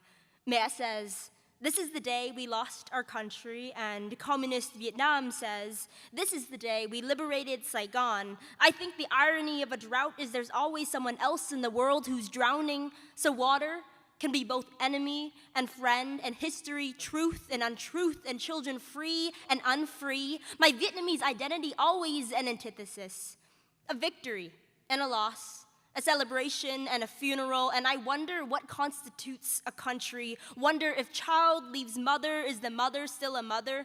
If I left my homeland, am I still Vietnamese? If I crack a lotus seed against my teeth, two halves bleeding in my mouth, am I the animal for devouring both and finding they taste the same? Wonder, do bullets ever break even? The cost of healing equal to trauma and not compounded through Mẹ's DNA and mine. Wonder, can I sit in this day in the low light of my childhood kitchen and feel neither joy nor grief? Wonder if my body can fit holes small enough for truth and untruth, small enough for seeds. I sat across an international student from Vietnam the other day, and we talked about the war, scared to wade through the mud, but trudged nonetheless through our separate histories, realized separation does not equal asymmetry. All of us victims of manufactured distaste by forces and faces spurred by displacement. And if this metaphor is working, see us as two seeds, feeding the other, twining our roots around. I tell her, in that slick American mud, I've grown, still breathing, destiny inside my shell, genealogy of sacrifices splayed across my beating chest. Tell her to trace the line of my ancestry, across nail salons and barber shops, scars and tabletops, rice cookers and warm broth sinking into my wounds like summer balm, orchards grown by napalm palm, or finding the best pho places in San Jose, gorging with my family, sharing space, and everything that was never broken in the first place, just more powerful than before, because a country halved is still two wholes, is still a people, blooming brighter than the night. Listen, the irony of drought is trust in water, in a daughter intent on survival, a waterway that courses through my lifeblood, roots twisted together into this identity we've grown ourselves, not knowing what is right, only knowing my lotus cannot bloom without your fight.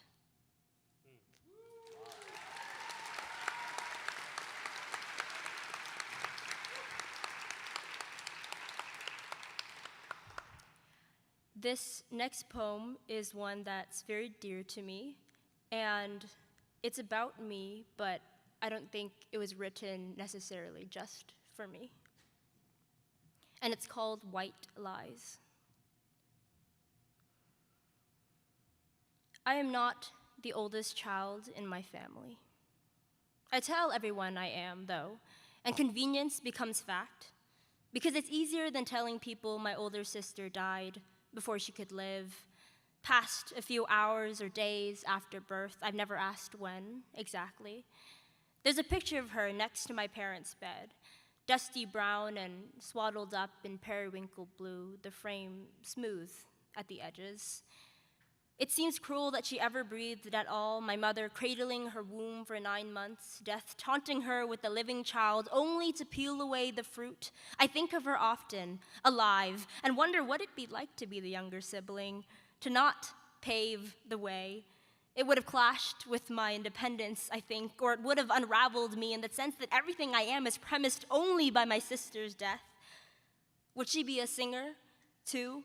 Would she have chopped off her hair in 8th grade, trying to escape the viscous grip of self-pity with something new? Would we have argued in 2 small hotel rooms in the middle of the desert over who gets which side of the bed, me preferring the left and her enforcing older sibling hegemony on me?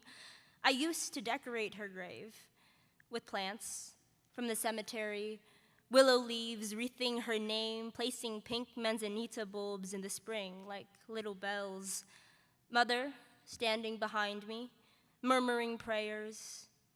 In 5th grade, my teacher told us to think of turning points, and I write a false memory about the first real person I've ever known, the innocent devastation of learning why we worship stone as if it is body, the impersonal infidelity of life. I wonder, mostly, what it is like to bury a child, to watch the umbilical stretch into fresh dirt and sit there coiled, always grounded.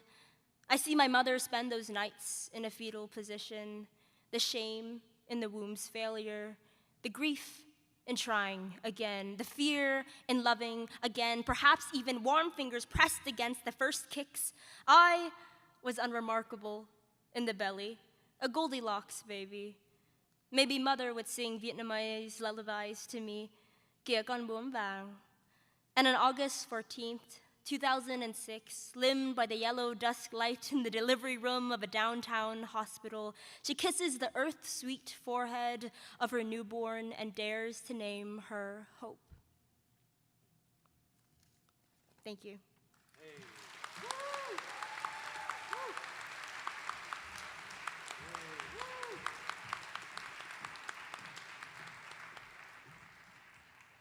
Yo, let's give it up one more time for our poets. Yup. Man, thank y'all so much. We will be rejoined by our poets later during this evening's program. Vina, you remember the early days of like YouTube Def Jam poetry? Yeah, that early days. Bao's Vietnamese forever shirt. We're trying to convince him to like do a reprint of that so we can rock it at events, you know? I remember him being only one of the few Viet poets that were out there. And now we have an entire panel. We can even almost call it, maybe not yet, but almost a narrative plenitude of poets, right? Here with us to help pave this path forward for future poets and all the Viet poetics out there. And I think that, you know, as we continue to configure these complicated, contentious, convoluted histories of what it means to be Vietnamese American, Vietnamese in diaspora, and what happened then on April 30th, 1975, and the 50 years that have happened since then, you know, no pressure, right? It's kind of a lot. It's a lot to cover, yeah, right? 5 decades. There's definitely a lot to cover and a lot of complicated feelings to navigate and think about. I know that even in this room, even if we have a lot of shared experiences, perhaps there are different histories that we all have.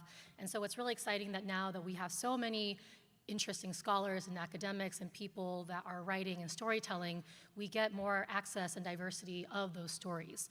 So with us next, we have a panel of 3 extremely distinguished guests. Some of them might even call them geniuses, to speak about the past, the present, and the future, their perspective of our diasporic Vietnamese experiences. And so really excited to invite our guests to the stage. This panel will be moderated by Thao Nguyen, the Dorothy Borg Associate Professor in History of the United States and East Asia, Director of the Weatherhead East Asian Institute, and co-founder of the Global Vietnam Studies at Columbia University. She is the author of Hanoi's War, an international history of the war for peace in Vietnam, and the general editor of the Cambridge History of the Vietnam War. She is currently working on a comprehensive history of the 1968 Tet Offensive. So we'll welcome our moderator, Dr. Nguyen, to the stage.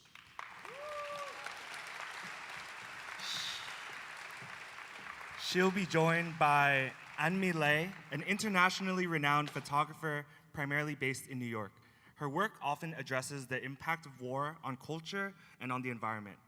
She has been the recipient of numerous awards, including the American Academy of Arts and Letters Award, the MacArthur Foundation Fellowship, the Guggenheim Fellowship, and the Louis Comfort Tiffany Foundation Award. She is also currently the Charles Franklin Kellogg and Grace E. Ramsey Kellogg Professor in the Arts at Bard College, New York. Please, a round of applause for Anh My Lê.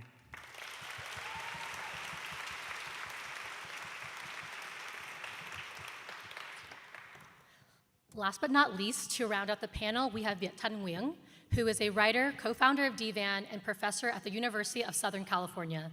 His debut novel, The Sympathizer, won the 2016 Pulitzer Prize for Fiction and numerous other awards. His other books include Nothing Ever Dies, Vietnam in the Memory of War, The Refugees, The Committed, and most recently, A Man of Two Faces, a memoir, a history, a memorial. So please welcome to the stage, Thao Nguyen. And with that, we, the MCs, will leave you all in great hands with our expert panelists. Thank you.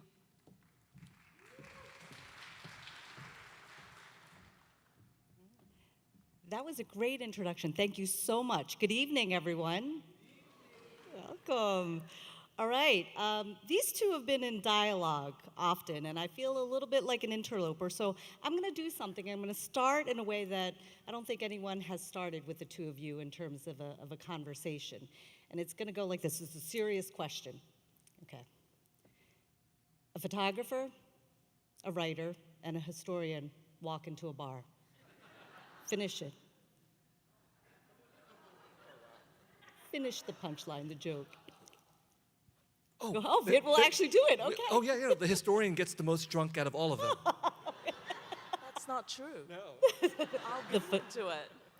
The photographer does. No, that is not how we're gonna start. All right, well, the way I do wanna start is actually, as a historian, I wanna go into the past.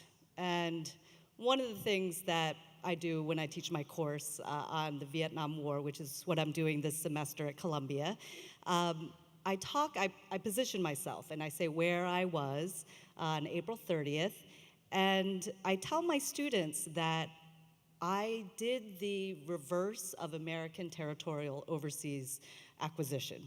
So we began after we escaped Saigon on April 29th, April 30th. We landed first in Subic Bay in Philippines, and then Guam, and then Wake, and then finally, no, I'm mixing it up, Guam, Midway, I'm losing my turn, and then Hawaii, and then finally to the mainland. So in many ways, it's the reverse of US imperialism, and it's something that's quite striking, and it's a great sort of way to begin a course that I do for Vietnam in the world or for US East Asian relations. So I would like to ask the two of you just to position yourself for tonight, because this is something that we're doing tonight to think about as we rise. Where were you and where were your families on April 30th, 1975? We'll start with you, Anh Mi. April 30th, I think I was in Guam as well. I was with my dad and my two brothers, and we felt very lucky that we had been evacuated and we were safe, but we were without our mothers. And I remember walking around the camps and running into friends of my family, and everyone would be looking at my dad and says, "Where's your wife?" And my dad would break into tears. So my mom eventually found her way out, and we all met up in Southern California. And that's kind of the new chapter to our life. Well, by April 30th, we were also in Saigon, but we had already fled once because my hometown was Ban Ma Thuot, which was the first town captured in March of 1975.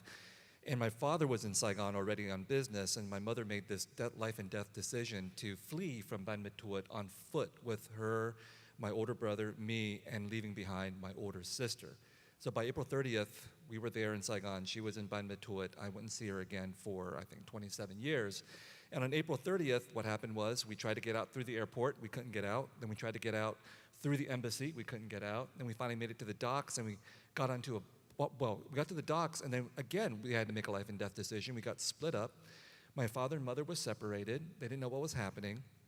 And they both individually, on their own, without knowing what was happening to the other, both got on barges. And I think I was with my mom. And then we were very lucky because then eventually on the South China Sea, we were reunited on a larger ship and then made our way to Pennsylvania. So I'm so interested, Viet. You were 2 or 3? I was 4. You were 4.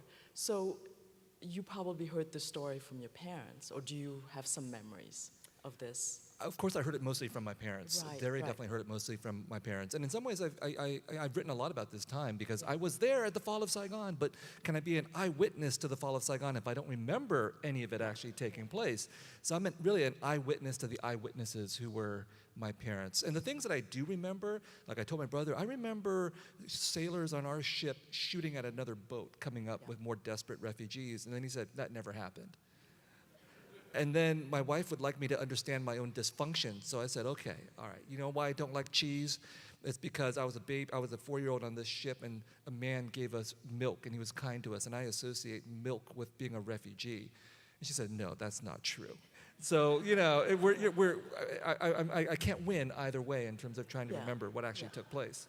But memories is so important to us as a photographer, as a writer, and we've been kind of trading on that, you know. I was older, I was 15, and probably older than most people here. So I do have memories, but I think that when you live overseas, when you live in exile, you remember certain things, you forget other things, and I think that going back to Vietnam for the first time in 1995 really allowed me to kind of process those memories and try to make tangible things I remember, things I had made up. And so, in a way, I think photographers work similarly to writers. So for me, I remember some images, and they look like Polaroids in my memory, not just of April 30th, but some of the times before that. Like I remember American soldiers in Ban Ma Thuột. I remember tanks and men in green uniforms and green helmets. So I remember certain fragments, and they look like photographs. So I think there is a relationship between the photograph and the memory. And the fact is, because my memory is not reliable, I'm not sure if those images are actually real. Right. So I think there is that power in photography and unreliability as well. You write about this, though, in terms of looking and really breaking down Miriam Hirsch's post-memory, and that even if we didn't live through it, I was 5 months old, so in many ways, you know, even less than you, I was a baby, but that in, you know, just memory, we still went through the violence as well. And we're gonna get back to, I have a question about memories of Vietnam and your relationship with Vietnam, but I wanna stay a little bit in the past. And you touch on, you know, in many ways, I love this event because it's really interesting to take stock of how far we've come in 50 years. And one of the questions I wanted to have for the co-organizers, for the two of you, is that, you know, we call it a commemoration. It's a somber event. You know, it's Ngày Mất Nước, right? But in Vietnam, it's Ngày Giải Phóng. Our elders refer to it as Tháng Tư Đen, right? So Black April. But they're spending a lot of money over in Vietnam right now in terms of the celebration going from April 30th to May 1st. So we have been, you know, as 1.5 generation, whatever we are, think of it too as a day of mourning, perhaps. But what about you all? And what about these great poets who came out, the younger generation, is a day for celebration, because look how far we've come. So looking at this sort of intergenerational tensions or differences, how do you see after 50 years, and here I'm gonna also ask you to talk a little bit about, within those 50 years, what really shaped you after you came and arrived on the shores of the United States of America in this period of what Ronald Reagan called the Vietnam syndrome, how you kicked it, how you then reached the top of your respective professions. So is it truly, are we looking back as a day of mourning? How do you see it as artists, as academics? Is this a new chapter? Start with you, Amy. Well, I think it was an incredible event, and marking events are not necessarily devastating or successful, you know, that sense of somebody winning and somebody losing. I think both sides lost something and both sides won something. I'm not really sure how to parse it, but I think that event in my life, being affected by, you know, American post-war policy, feeling kicked around, feeling that my life was affected by all of that, kind of gave me a purpose in trying to understand what that meant and how it affected us. But I'm first and foremost a visual artist, and I think that that's the first thing that comes to my mind. You know, if I have an idea, if I have questions, whether it's about Vietnam, about what's going on in the country right now, it's always how do I best describe or approach that subject with the medium that I know, whether it's photography or film or something else. But it gave me a purpose, I think. I think it definitely gave me a purpose too, and I think if I look at your work and mine, I think I hesitate to lean into this question. How did you rise to the top of your profession? But I mean, if we have been successful in some ways, I think it's because we have directly tried to confront this history and this present on our own terms. So what that means is that I've tried to write about the Vietnam War, but my way, not the way that Americans have done it, not the way that the Vietnamese in Vietnam have done it, not the way that my fellow diasporic Vietnamese have often done it. And I know that because a lot of diasporic Vietnamese hate me. They tell me to my face, we hate you. Okay, that's fine, that's fine. But I mean, I think that's the point. I mean, I think that there's a lot of honesty in your work. I hope there's a lot of honesty in my work. And for me, if I'm being honest, what I have to say is I grew up with this sense that these communities that I lived in, whether it's the Vietnamese refugee community or the wider American community, saw themselves as being victimized by the war in various ways. And when I returned to Vietnam, there's that sense of victimization too. All these other, colonizers and oppressors came into our country. And that sense of victimization is very powerful. And we're allowed to feel victimized when we've really been victimized, but so many people and so many cultures and nations dwell on their victimization. And what does that do? It allows them to turn around and victimize other people. That's been my historical takeaway from looking at this history. And for me, the lesson that I've learned is not to celebrate. I mean, it's important to celebrate. We are doing that, and it's important that the Vietnamese can celebrate and the Vietnamese diaspora can celebrate. But the idea that we're celebrating to move forward, I resist that. Because what are we moving forward into? Like a greater, glorious capitalism? I resist that. I want to move forward based on my understanding of the victim and the victimizer. I want to be able to feel greater grief and greater solidarity with other people who have been victimized. That's my takeaway as a writer and as a human being.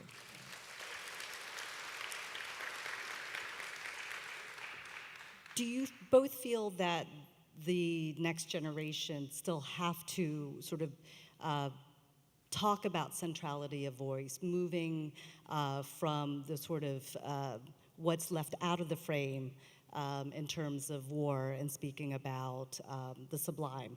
Or do they have different battles? And you talk, Viet, this is sort of following what you just said about others in the community. I mean, you really, through your novels, talk about the binary, but does the next generation have those same sorts of hardships and battles? And that also applies to you, Anh My Lê. Or, have we become truly Americans and that this sort of Vietnam War no longer is something that they have to sort of struggle against in terms of defining who they are and how they will excel in their professions?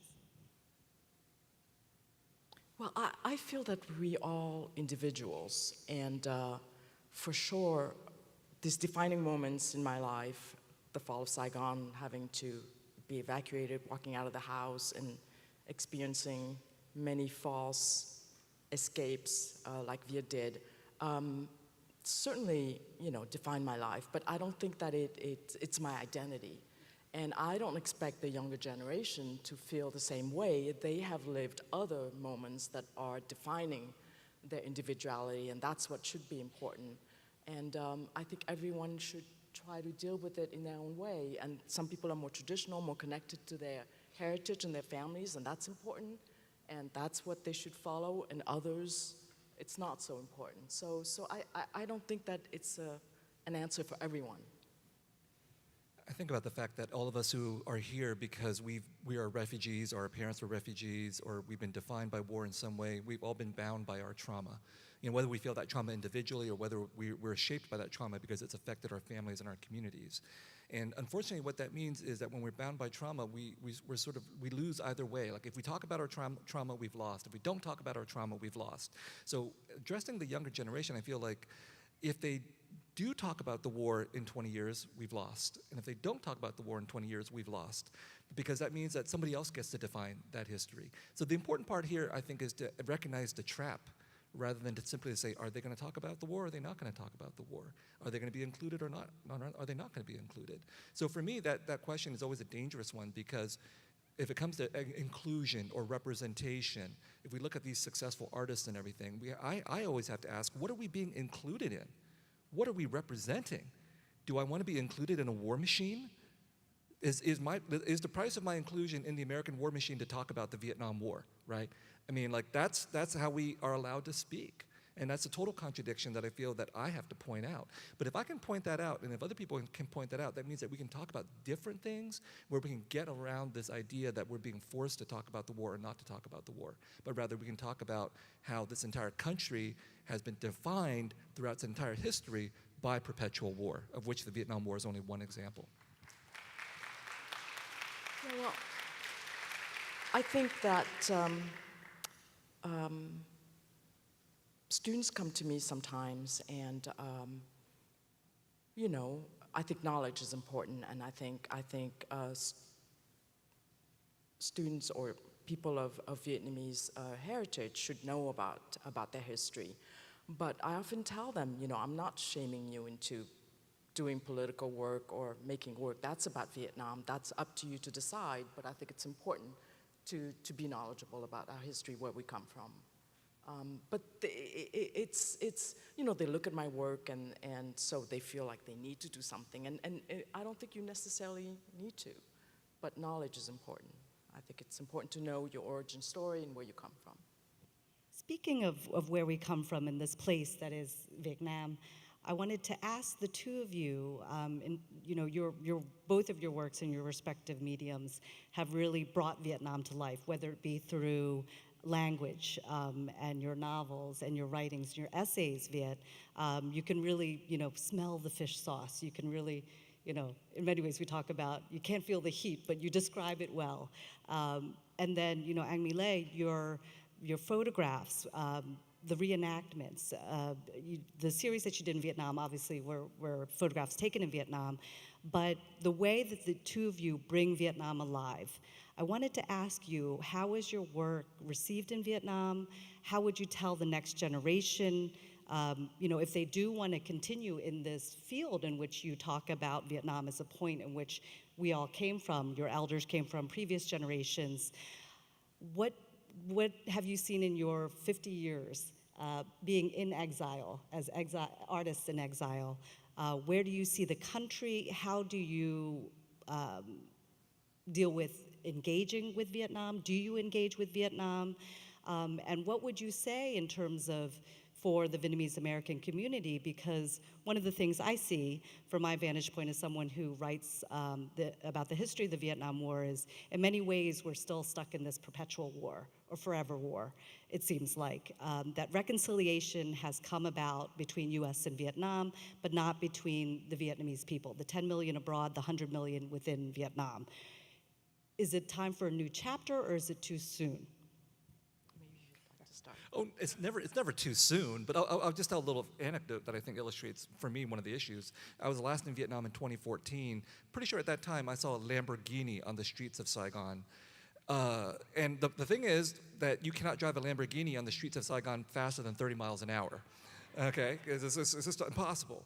So that to me is so absolutely symbolic of the country. Like, you know, people buy the Lamborghini just to show that they have the money to buy the Lamborghini. And so there's enormously wealthy and powerful people in Vietnam, and yet the country itself is obviously still evolving in its wrestling with capitalism and inequality and so on. And that's middle income country wanting to be high income. Sure. But you know what? They have the right to do that. I mean, we as Americans have no right to go there and say, oh, look at you people buying Lamborghinis on the streets of Saigon when we're doing much, much worse in the United States, right? So the Vietnamese have earned the right to wreck their country through capitalism. That's an equal opportunity right. But what that also means is that, you know, reconciliation for me is a very complicated thing, because you're pointing out that Vietnam and the United States have economic and political relationships and things are moving forward in that way. Absolutely, you can do anything you want except talk about certain political issues. So that's why a lot of my work isn't allowed to be translated into or published in Vietnamese. And that's why when we did the TV series The Sympathizer, we really wanted to shoot it in Vietnam, and they dragged their feet for so long. They never actually said you can't do it. They just made it so bureaucratically difficult. We had to go shoot it in Thailand instead. So I think you're absolutely right that there are layers of reconciliation, and in some ways the easiest reconciliation is the economic and the political, because people want to make money, they want to have trade agreements, they want to have geopolitical interests and all that kind of stuff. The most difficult reconciliation is the honest one, between people who have a fraught history with each other, whether it's the larger diaspora in Vietnam or whether it's within families. I mean, a lot of families still have fraught issues that they're still working through, that reconciliation still hasn't taken place. And that's an enormously rich terrain for artists to deal with. Yeah, I think on the personal level, it's been really important for me to be able to go back to Vietnam, to have access to the country, to the culture, and personally connect with the artists there, and that has been the most satisfying. And I think beyond that, it's problematic. My work has been censored. I think the Vietnamese government has also basked in, Viet's success and mine and grabbed on that, but, our work is not necessarily embraced for its complexity. But I think that there are many ways to kind of reconnect with the country, and I think for me, it's on a personal level. That is, thank you for those assessments. I mean, I think one of the things that I have tried to wrestle with in terms of my work as an academic, as a historian, but then also someone who was born in Vietnam, but raised in the United States, is that, I never thought that we would ever be here at this point in terms of Vietnam's development and where the United States is in terms of its relationship with Vietnam at the Comprehensive Strategic Partnership. But, at the end of the day, one of the things that I see is that, and this gets back to your comment, Viet, about who hates your work more, or who is more critical, or who has more issues, who's trying to silence what you're trying to do in terms of both of your sort of scholarship as well as your art. Is it the Vietnamese American community, or is it Vietnam? And so are they criticizing you in the same way, or is it coming from sort of different angles? Well, my work is a bit more in the gray zone. So as a photographer, I am indebted to describing the real world.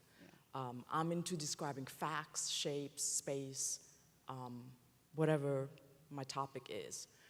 But what's great about photography, and it's still something people don't understand, is that besides that objective description, it's about what the subjective message is, and what you can see beyond what's being described, beyond the frame.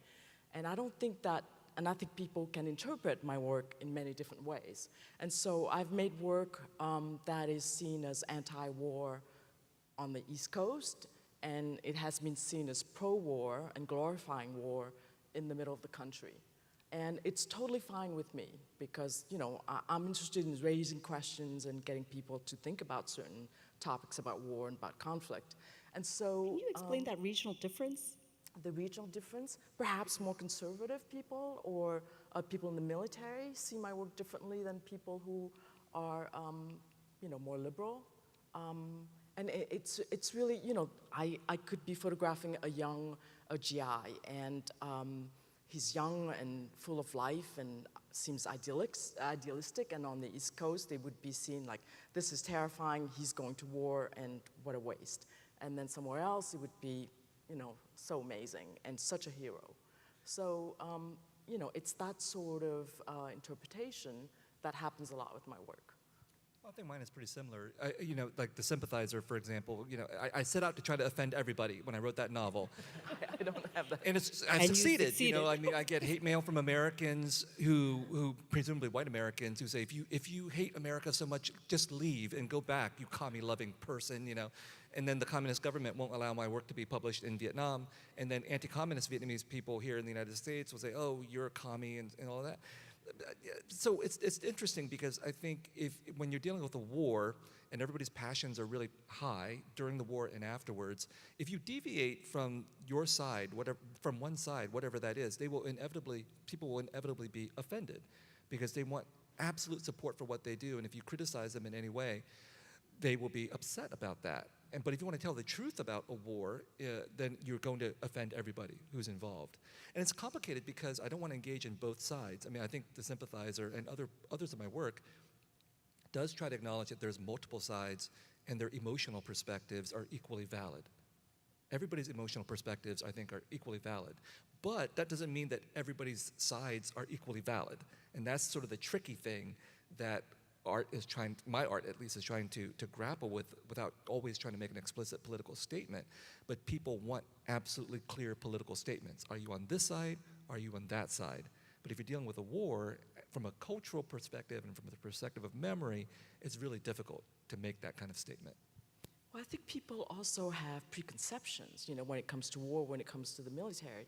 So when you come out with something that kind of upsets that system, you know, it's destabilizing for people. And so it creates a lot of chaos. And I think, you know, the hate mail, the disappointment, the scandal. But I will say, you know, I take hope in the fact that these are just broad generalizations. There are white Americans, there are American veterans who like my work, there are older Vietnamese people who like my work as well. I'm sure there's younger Vietnamese people who hate my work. So it's really difficult to generalize. And I take hope from that the work, if it's honest, will find the people who need it. I mean, both of you are extremely successful in what you do because we talk about what you do. We are the audience and we consume it. So it's made a difference even if you make everyone angry. And I think in that way, you're both extremely successful. And I adore both of your works, so just say it there. I actually want to move to, you know, we are Americans. I won't even do hyphenated Americans as Vietnamese Americans. So I want to turn to the United States of America and its current climate.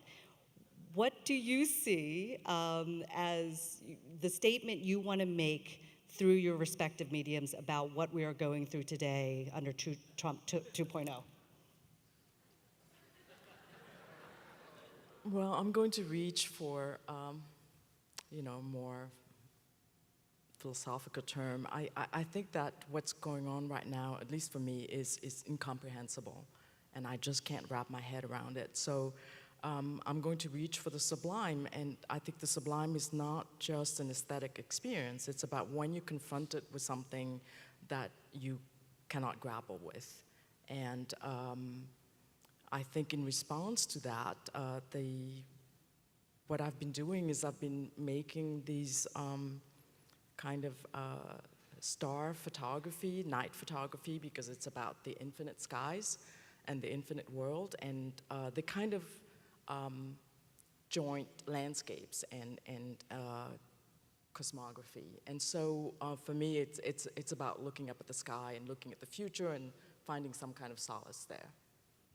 Have you faced any sort of resistance to your capturing, you know, sort of your photography under the Trump administration in terms of venturing into areas that are too taboo, particularly with his policy towards war and towards the military?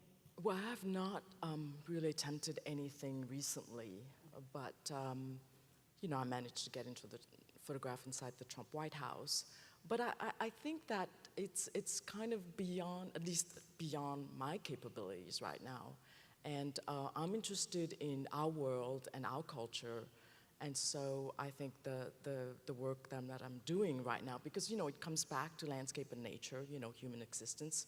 And so I think that's, maybe I'm sidestepping it and people would be disappointed because it's not about conflict, but I think it's a kind of a result of conflict that's putting me in that position of looking at archaeology and looking at the cosmos. So we're a country. Yeah.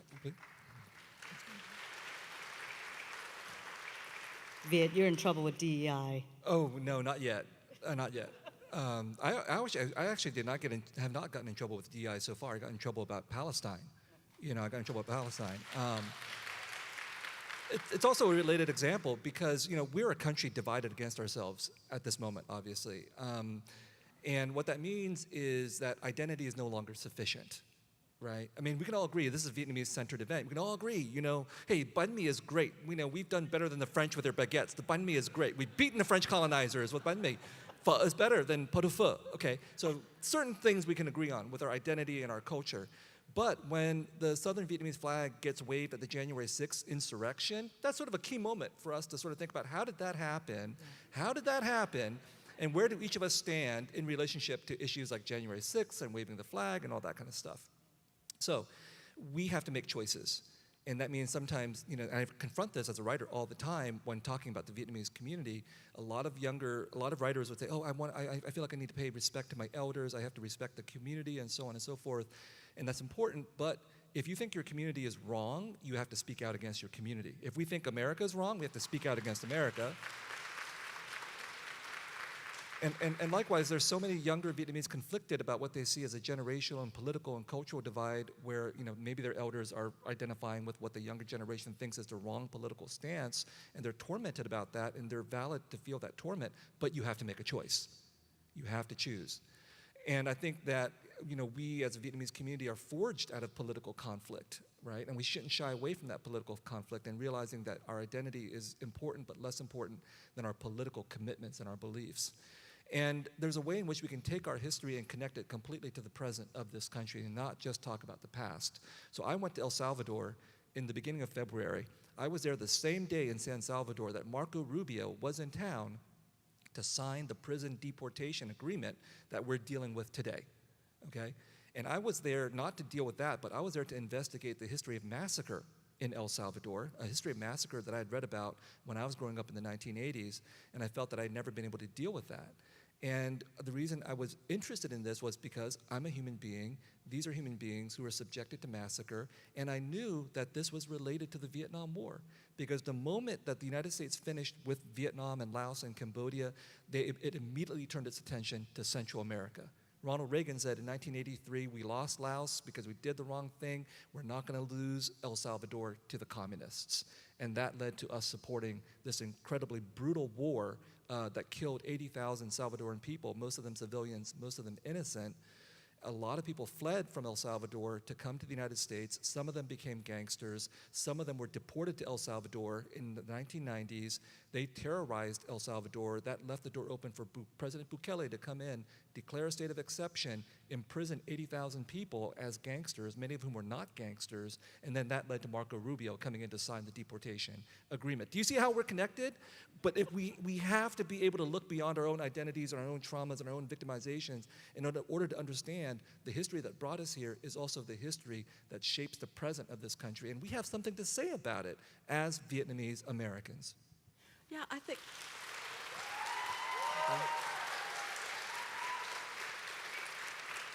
I think there are many ways to contribute to the current moment, and you can do it on a larger scale. If you have the skills, I think you can do it on the smaller scales within your community. I think that compromise is also a really great virtue, and I've been at Thanksgiving dinner where toxic situations arise, toxic relationships with your family, with your colleagues at work, and I think our first reaction is to try to get what we want, and I think it's important to step back and consider the situation and perhaps think about how we can work it out. It's not easy. I don't think it's a human natural reaction to things. I mean, I remember after TED 68 asking my mom, why are we fighting? Why is our country fighting with the North? And she tried to explain something about democracy and liberty and all of this, and then she just got exasperated because I probably looked like I didn't understand what she was saying. And she said, why do you fight with your brother? And we used to have terrible fights, and we would never give up. And I think I understood. I think time for one more question, and I want it to be one to leave on an optimistic note, not on Marco Rubio, and not on sibling fights. Looking to the next 50 years, what advice would you give to your students, to this next generation, so that our stories are ones of ascendancy? What advice would you impart to the next generation? I would say that you should write down what you believe in a letter to yourself and seal it and put it away and then check back 20 years later. I remember back in the 1960s, right, one of the slogans was, don't trust anyone over 30. And now that I'm over 30, and I have a lot of my friends are over 30, I think that slogan is absolutely right. The people who are over 30 need to prove to the people who are under 30 that we can be trusted. But what that means is that if you're 20 and you feel this passion and angst and motivation, which I did too, you might want to write that letter down so that you can read it when you're 40 or when you're 50 and remind yourself of who you were when you're 20, which is absolutely valid, because I would never want to be 20 again, honestly. I was not a very great human being, but I had great political convictions and a great conviction about what art could do, that if I didn't remember that, maybe I would have lost myself. And that 20-year-old self that we all have, who passionately, intensely believes in what they believe in, regardless of the consequences, regardless of the cost, that's a beautiful, beautiful person. And you need to remember that when you're much, much older.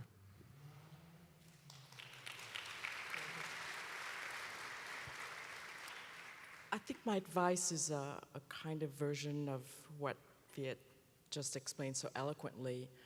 I think life is very difficult. I think it's very difficult to figure out what you really want to do in life, what you really love. And so it's at 20, you may think something, it's not happening.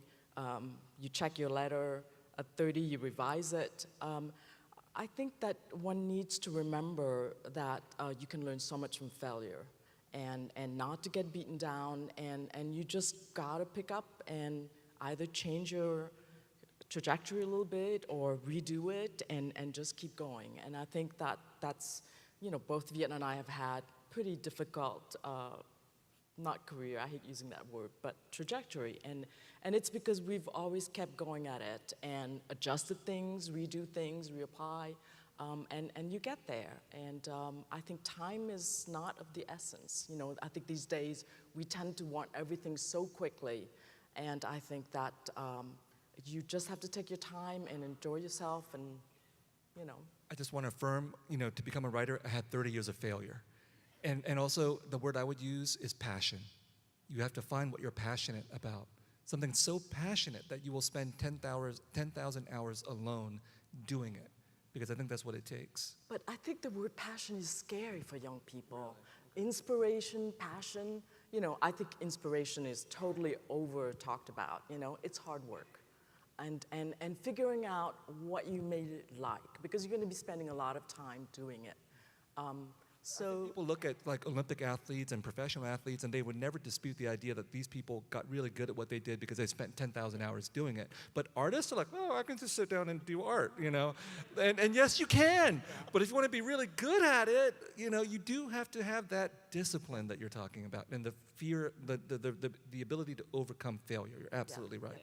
I'll end with this. It took us 50 years, but one of the things I realized tonight is that Viet and me and I are now the elders, which we still cannot believe, because we've always felt like we were the 1.5 or the first generation after the fall.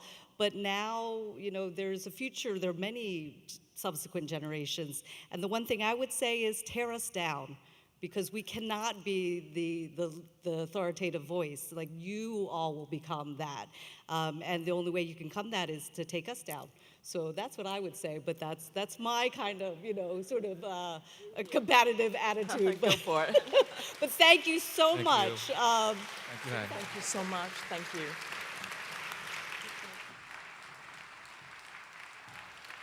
Yes, let's give it up. Give it up. Thank you so much to our panelists.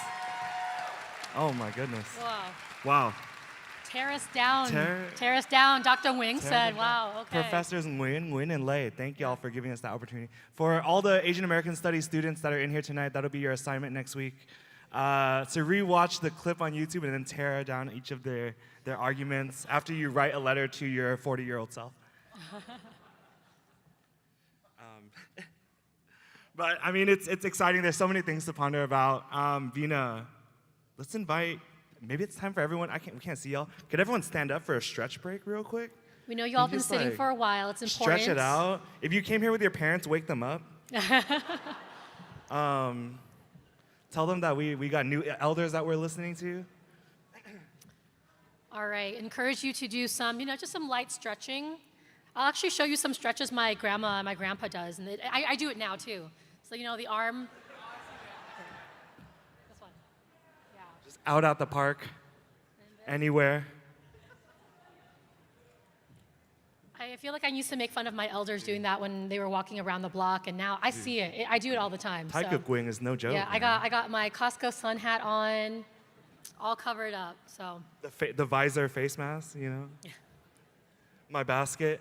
So I mean, it wouldn't be y'all. You already know. As y'all are up for your stretch break, we want you to stay standing because it wouldn't be Diasporic Vietnamese Literary Perry by Night without some music. Okay. Yes. So we're bringing up an amazing musical artist, Thao, known for her distinctive blend of indie rock and folk, has continued to evolve artistically and personally since dropping the lengthy moniker of Thao and the Get Down, Stay Down in 2021. Her latest album, Temple, reflects a profound exploration of themes like freedom and belonging, shaped by her experiences reconnecting with her cultural roots on her first trip to Vietnam. Balancing personal vulnerability with broader cultural commentary, Thao remains a prominent voice in the contemporary music scene. Thao will be accompanied by Jason, a longtime friend and collaborator. So please, y'all, give us the loudest welcome you have given so far to Thao.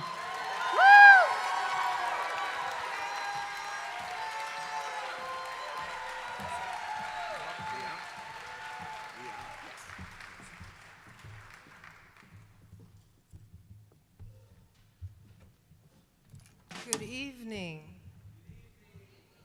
It is an honor to be here. Thank you so much to DVAN for organizing this event. I wanted to share with you an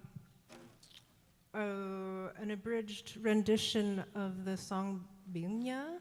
It was written by celebrated songwriter Tran Công, originally performed by Thanh Ly. And I'll read just a few some translated lyrics just so everyone has a basic idea of where we are. It's tomorrow you depart. The sea remembers your name, beckons you home, calling the spirit of the drooping willows, calling the white sands in the late night. Tomorrow you depart. The mountains lean as they wait. Stones long for you by the hour.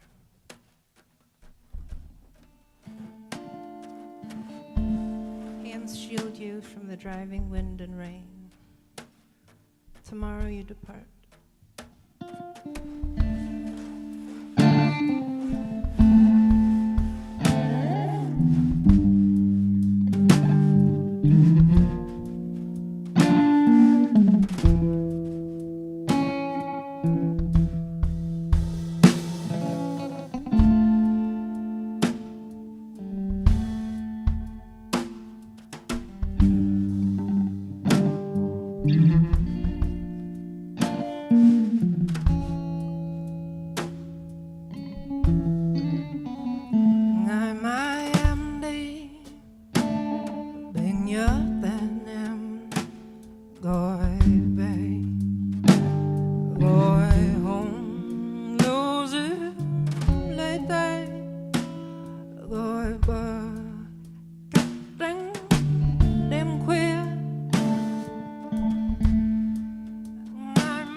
gọi bà cất tránh đêm khuya.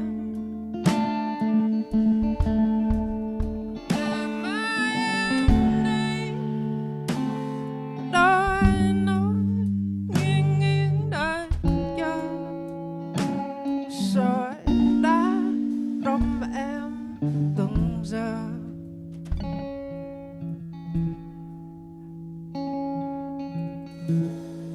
Trời gió lâm mà thương.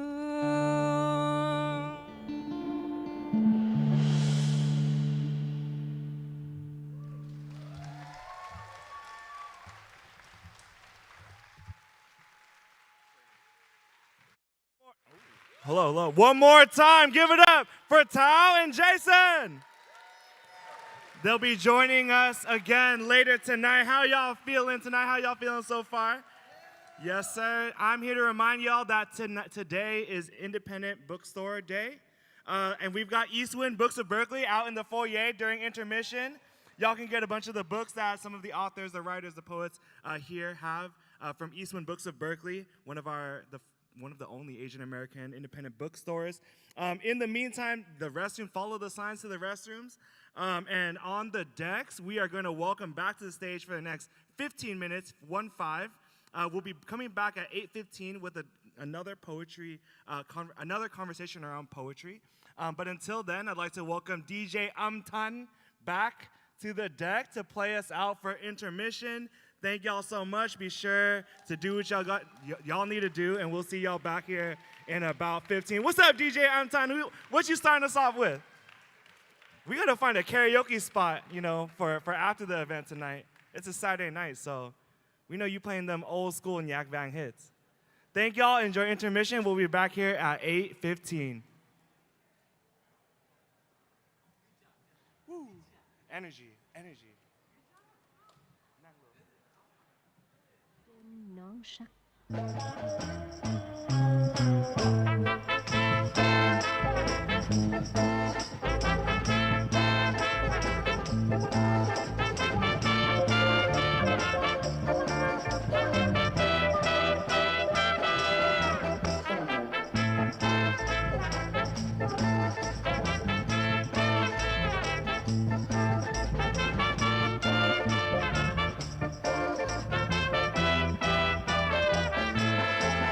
Nhìn con chim nó ca trên cành tre, kìa nhìn chim kia nó qua bên cạnh mé, rồi nhìn chim kia vút bay lên trời xanh, kìa kia chim bay bay theo bóng anh, kìa nhìn con chim nó bay bay vòng quanh, kìa nhìn chim kia nó bay qua đồng xanh, rồi nhìn chim kia nó theo lên rừng sâu, kìa kia chim đó nó bay bay quanh thị thành.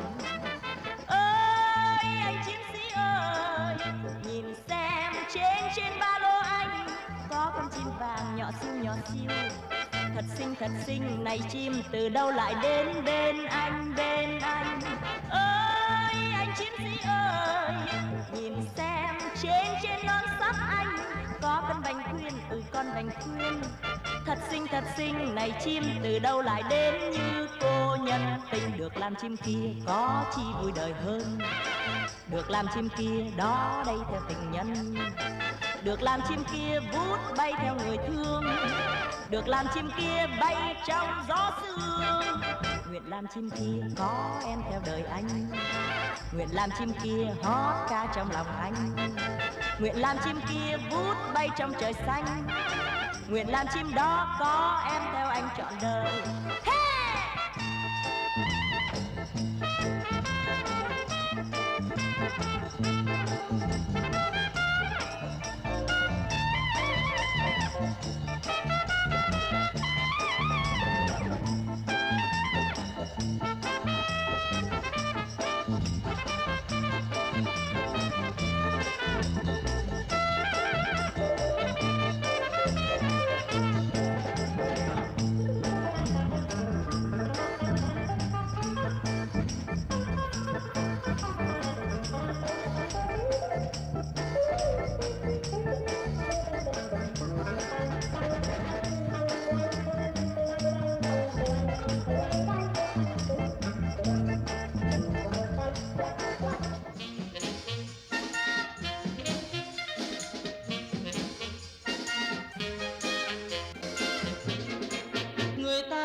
nghe dấu tên, đúng như lòng anh ước mong sẽ nên vợ chồng.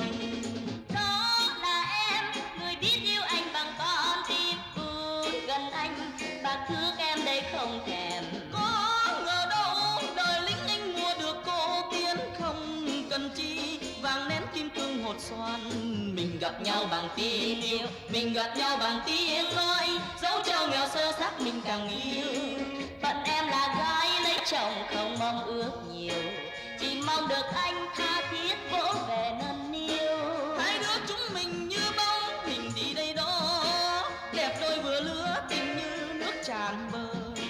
Ngày vui hậu phương có anh, Yên nguy Trường Sa có em, sống vui ngày đêm có nhau đến khi bạc đầu.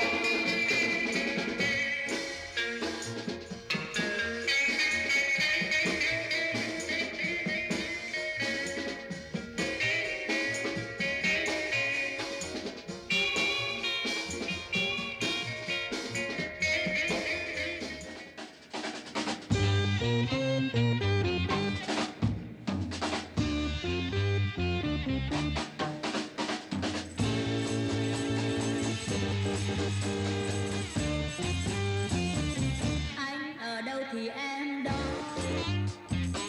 Lúc nối biết đi sông hồ, viên thủy kia nào khác chi nhờ. Vì tình yêu thì có đâu xa, kia mùa xuân chim hót, mùa hè ve ca hát, chia ánh trăng thu. Chỉ còn mùa đông lạnh lùng thì em đã áo xóa tràn. 3 ngày một lá thư tình, 7 ngày em gửi tâm hình, rằng chưa buồn lối có em bên mình. Anh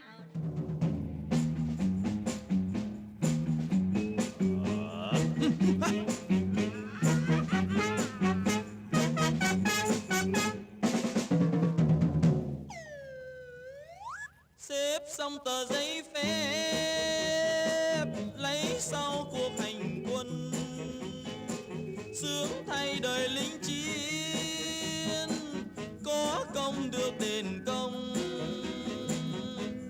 Liền về thăm em yêu với bao niềm tiếc nhớ từ khi chia tay.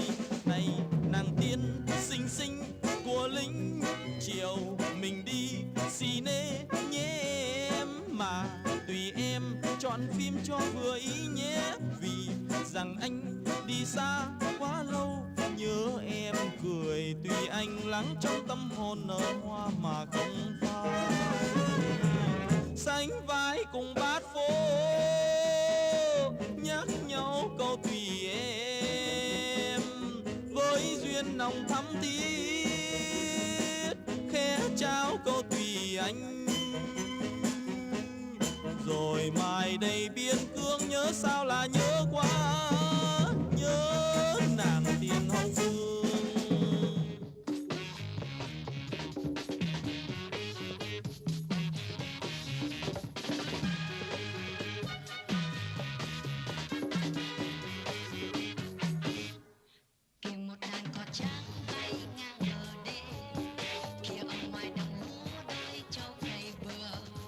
và dù nhà thì có tay anh và em, họ đều hò ngài mơ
dù người không yêu ta, hãy cứ yêu thương hoài, mặc người ai quên ai, hãy cho nhau một lời, dù là lời nghe chua cay, dù là lời thoáng qua tai.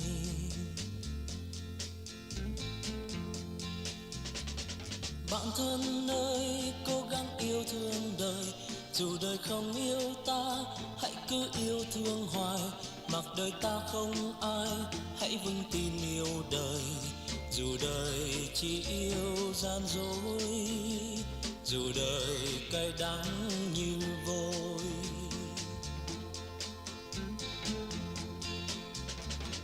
Ngày nào bầu trời còn mây bay, lòng ta vẫn thấy yêu thương người, dù đời còn gặp nhiều chông gai, trọn đời vẫn cứ đi đi hoài.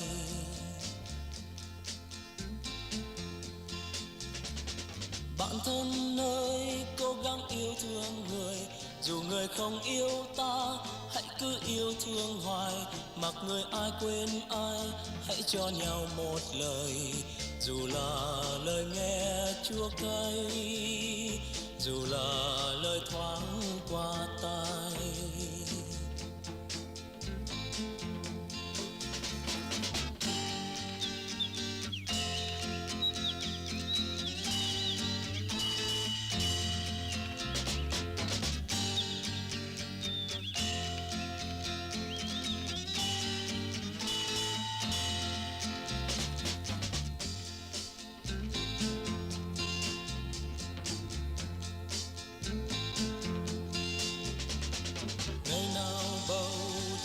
Còn mây bay, lòng ta vẫn thấy yêu thương người, dù đời còn gặp nhiều chông gai, trọn đời vẫn cứ đi đi hoài.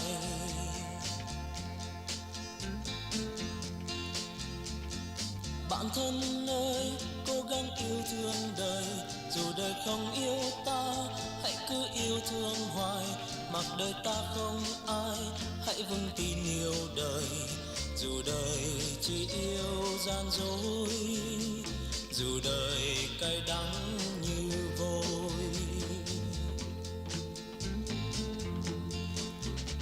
dù đời chỉ yêu gian dối, dù đời cay đắng như vôi.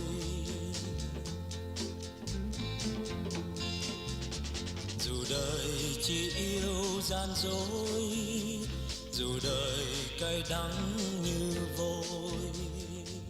Ai trên đời mà không yêu?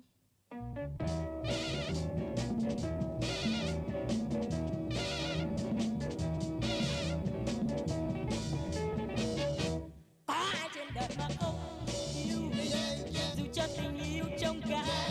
Có ai trên đời mà không yêu, dù cho tình yêu chua cay. Có ai trên đời mà không yêu, dù cho tình yêu không mấy. Có ai trên đời mà không yêu, dù cho lòng không tin ai, tin ai, tin ai.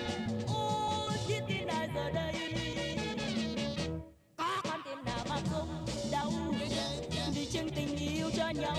Có con tim nào mà không đau, vì chân tình yêu không bao. Có con tim nào mà không đau, vì chân tình yêu không lâu. Có con tim nào mà không đau, vì chân tình yêu tan mau. Yêu nhau, ôi biết bao nhiêu khổ đau.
right, y'all, we got like another like song and a half. Y'all gonna start making your way back to your seats. One time for the one time. Give it up for DJ Thanh, aka Thanh Tung. She got lots of cool stuff going on, so make sure you'll give her that follow. Yeah, let's come bring him back in. Now, let's get back to the Cải Lương, DJ Thanh. We rocking. Anh không về được đâu. Thôi em ở đây thăm anh chút rồi em về trước đi nha. Mai mốt xả trại anh về anh thăm anh đền em chịu không?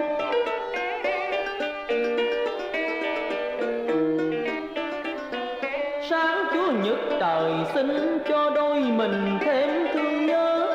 Đọc lá tình thơ thấp thỏm ý mong chờ. Bông dáng thân yêu anh đã ôm thờ. Sáng Chủ nhật em chờ anh ngoài cổng trại. Ánh mắt ngời rực rỡ ý nụ cười son. Lệnh trong quân bố trại sáng hôm nay làm giờ mong bao ngày em mong đợi. Người yêu hỡi thấu chẳng đời lính chiến. Xin chớ phiền tạm gác ghi lại tình duyên.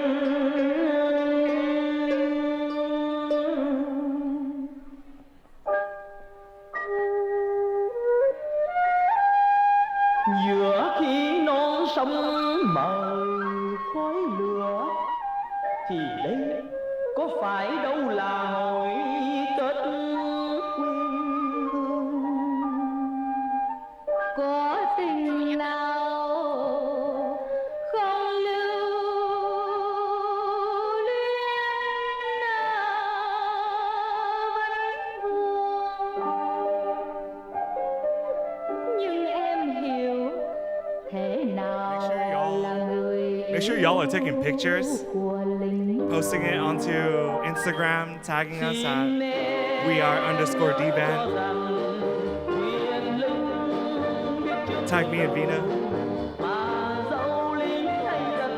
so I can show my parents later.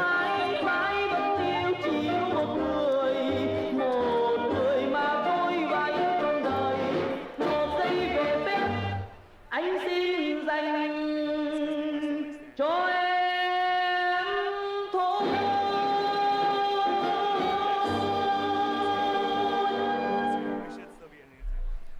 Thank you, thank you. Give it up for DJ Thanh, everyone. If The you all get a pre-75 chance, vibes. please follow Thanh and her amazing work. Also, all her music, they're all in like vinyls that she gets, so they're really incredible and really beautiful. So follow her to learn more about all the music that she's playing. All right, Vina, we're back. We're back. Are y'all excited The last to stretch. close out the final We're act? closing out soon. This is the final act. Right? I would love to see a show of hands. Anyone talk to anyone new? Anyone? I'm seeing some hands. It's an event hosted by the Diasporic Vietnamese Artists Network. You know, once upon a time, we were just like attendees at a DVAN event. We too. were we were attendees, and then we became volunteers, and here we are now. So we really encourage you all to consider, thinking about meeting the new people here. It's amazing the network that you can be a part of, and also consider supporting DVAN and being a part of this network as well. The work that DVAN has done has been so amazing and transformational to me as someone who wasn't really sure about my Vietnamese identity and roots, and now I feel like I have a host of people to look up to, elders to look up to, and maybe elders to even tear down, as we were told in the last panel. So really highly encourage you all to be connected. Please come up to us afterwards and say hi. We don't know you yet. We'd love to chat and get to know you all. And this is just one of many events that are going on around the Bay Area in Northern California, and a great time. I don't think we have enough time to do a community event announcements right now, but later in the foyer when we're trying to figure out where we go out for drinks or do karaoke or eat dinner, because I know y'all are hungry, we are too. We'll talk about it over a meal, right, in true diasporic Vietnamese fashion. Yeah. All right, so please help us welcome back to the stage our poets in what they are calling an intergenerational conversation. So excited to hear them be in conversation with one another and talk about all the experiences that have shaped them and maybe even some funny stories that have come up along the way. So please give a warm welcome to our panel of poets.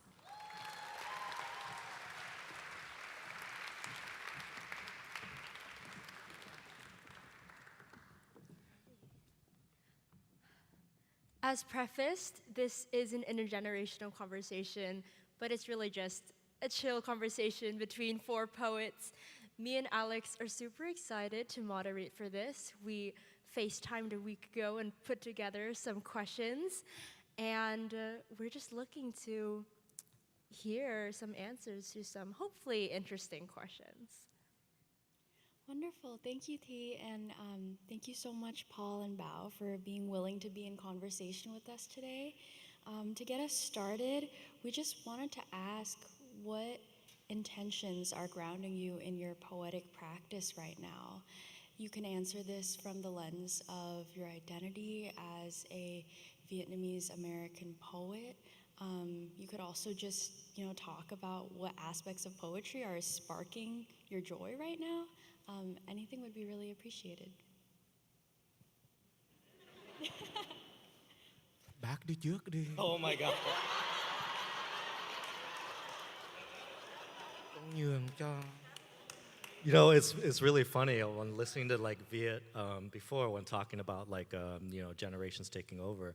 It struck me back there that when we were refugees and came to this country, my parents' generation, I don't know how it was for you all, but my parents' generation would, the community would rent out a VFW or a empty space, and they would recite poetry in Vietnamese and sing songs, and they would tango and cha-cha, and have political speeches, and then they brought us kids along to events like this, and as kids we're like, this sucks, you know what I mean?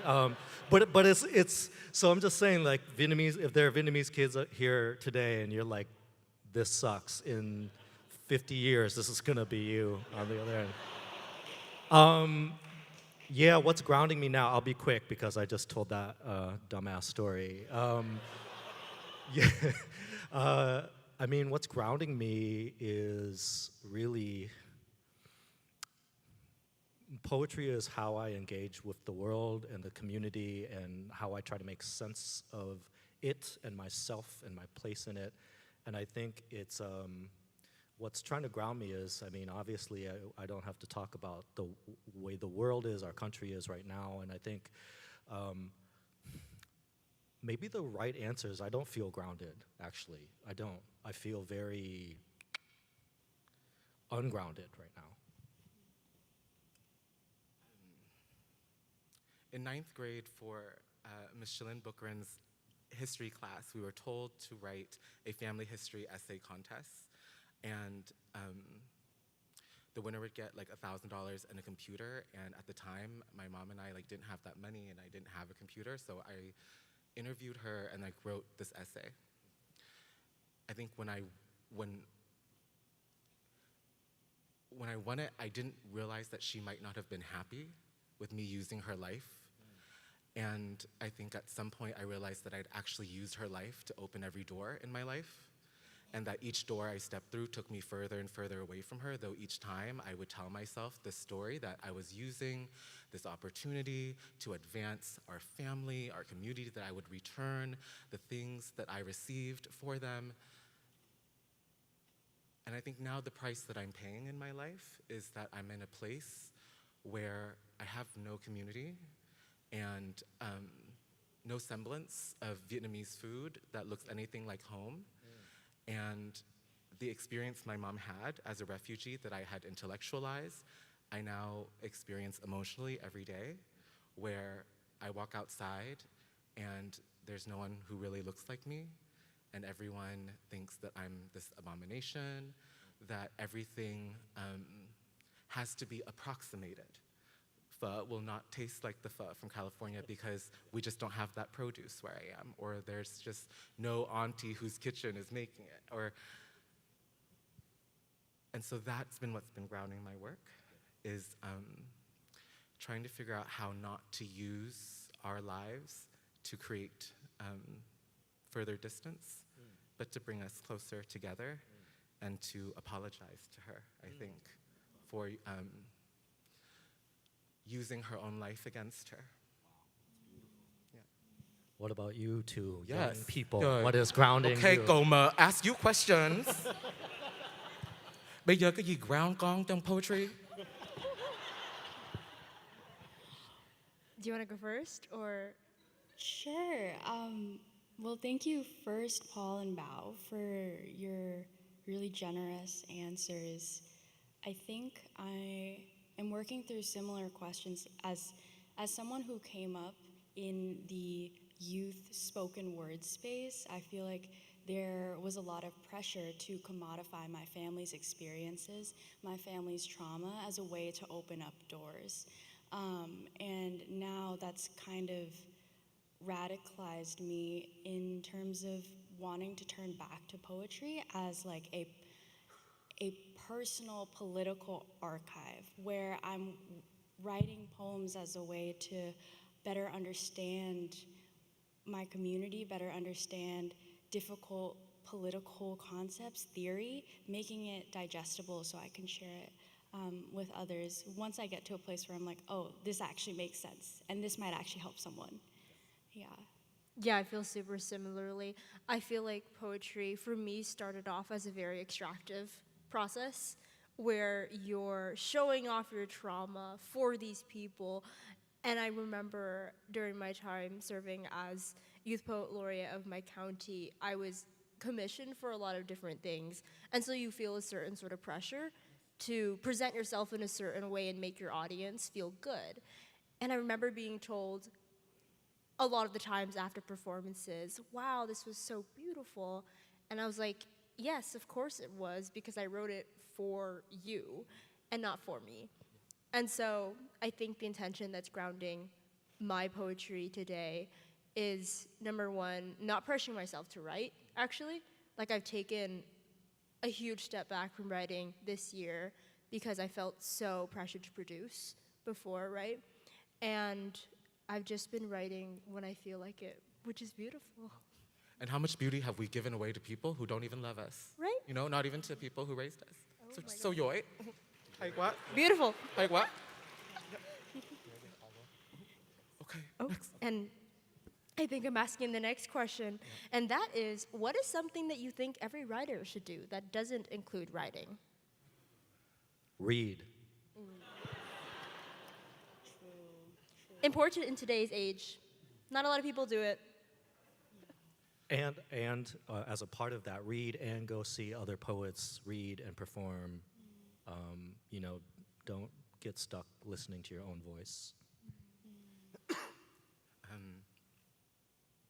When my students experience writer's block and they think that they don't have the skills or tools to make a poem better, I often tell them that I think they just have to live more, experience more, and be even more curious about themselves. Because, I mean, listening to what you said, Alex, I feel like when I first started writing, I thought I knew everything about my life or everything about my family history. And I think similarly, I was trying to make it beautiful because that pain had to do something. All that shit had to be turned into something so that it would be worth it. And sometimes they were happy enough that it got, you know, like, it may not have been alchemized for them, but it did something for their kids. And I feel like living more, valuing our lives more, being more curious about ourselves as we are about everything else in the world, despite people saying that that might be narcissistic or navel-gazing. Like, why can't our parents, why can't our siblings, why can't their ruined relationships or failed many business enterprises be the subject of all of our inquiry? Why can't we matter to our own selves like anything else that could be loved? Because I feel like in that process, some angle will be discovered that helps the writing. And go to therapy. Yes. Yeah. Each one, yay one. Yeah. And all get tao rise. Don't worry. I resonate with that, like learning how to live. It's spring right now, and I've been frolicking on the grass instead of studying for finals recently. And I think that's really important to do, because I think sometimes when you sit down and write, nothing comes out, right? And I think some of the best poetry I've written has been at 3 a.m. in my notes app, at some random place that I didn't expect to be, And it's just good because I let myself live a little and be spontaneous and experience life outside of the page before I put it back in. Yeah, I think a connecting thread that I'm hearing across all of your responses is this practice of cultivating self-worth, learning how to matter to yourself. One way that I do that is just having some sort of embodiment activity that I do every day, whether that's walking or dancing or yoga. YouTube has a lot of great yoga videos, by the way. And I think that's important for us as writers because the fault lines of our self-worth really show up in the way that we write poems, in the ways that we tell stories and who we tell those stories for.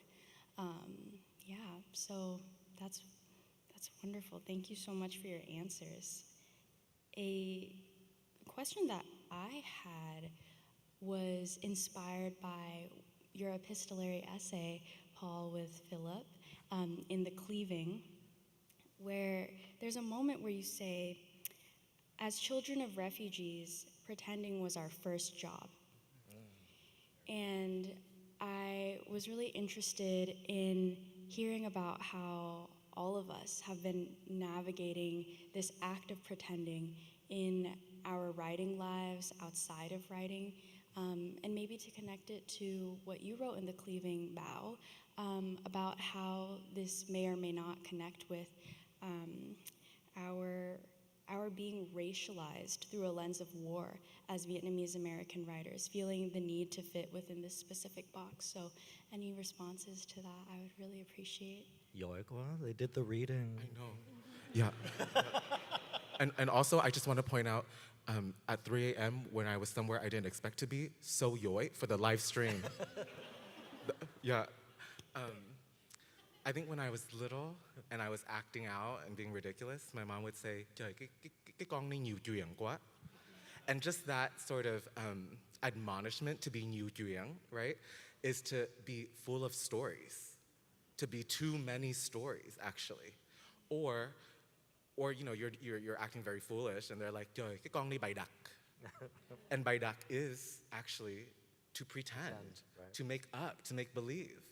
And so it really was fascinating to me how the both endearing and punishing remark had to do something with pretending imagination, thinking that you can be something you are not, and yet that is how we survive. That's how I think a lot of us made it to be the first in our families to graduate high school or go to college or assume jobs that no one, around us had. That's how I think uncles taught themselves how to fix cars and aunties taught themselves how to, sew a wedding dress out of thin air. They pretended in order to show they could. And I think there's so many things that I didn't think I would get through or survive or make it through. And delusion, illusion, whatever, that was the vehicle for surpassing impossible things. So I grew up both reading and writing science fiction and fantasy first. And I think it was because I was a nerdy, small Vietnamese refugee kid in a big, poor, urban, multiracial neighborhood. I grew up, short version is I grew up in the hood and I liked books, right? And, in the 80s. And there wasn't, I found out later that, a lot of the public school teachers refused to teach about Vietnam because they felt like it was too traumatic, right?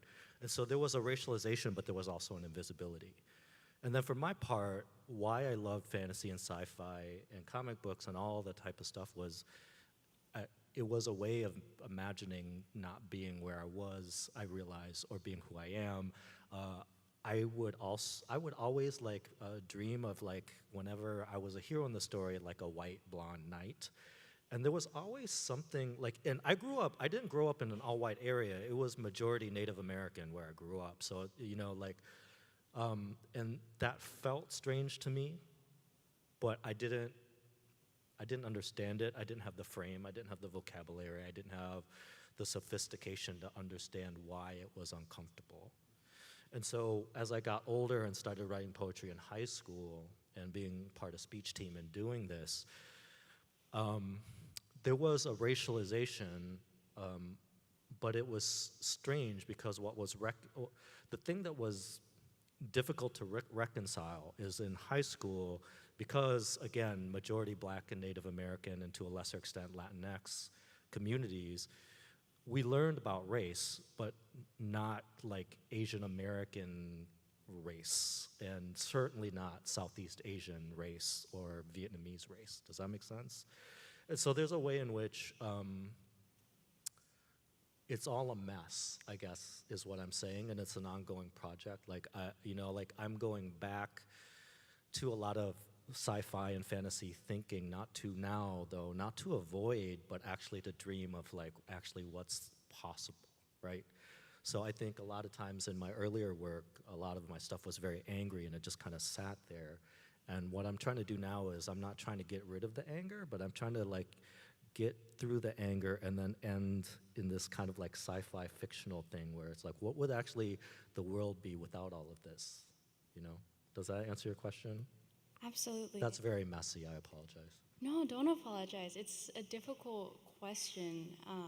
And I think what I appreciate from both of your answers is this real belief in the power of imagination as a tool for survival. Imagination as not something that is frivolous or child's play, but as wisdom that comes from our youngest people.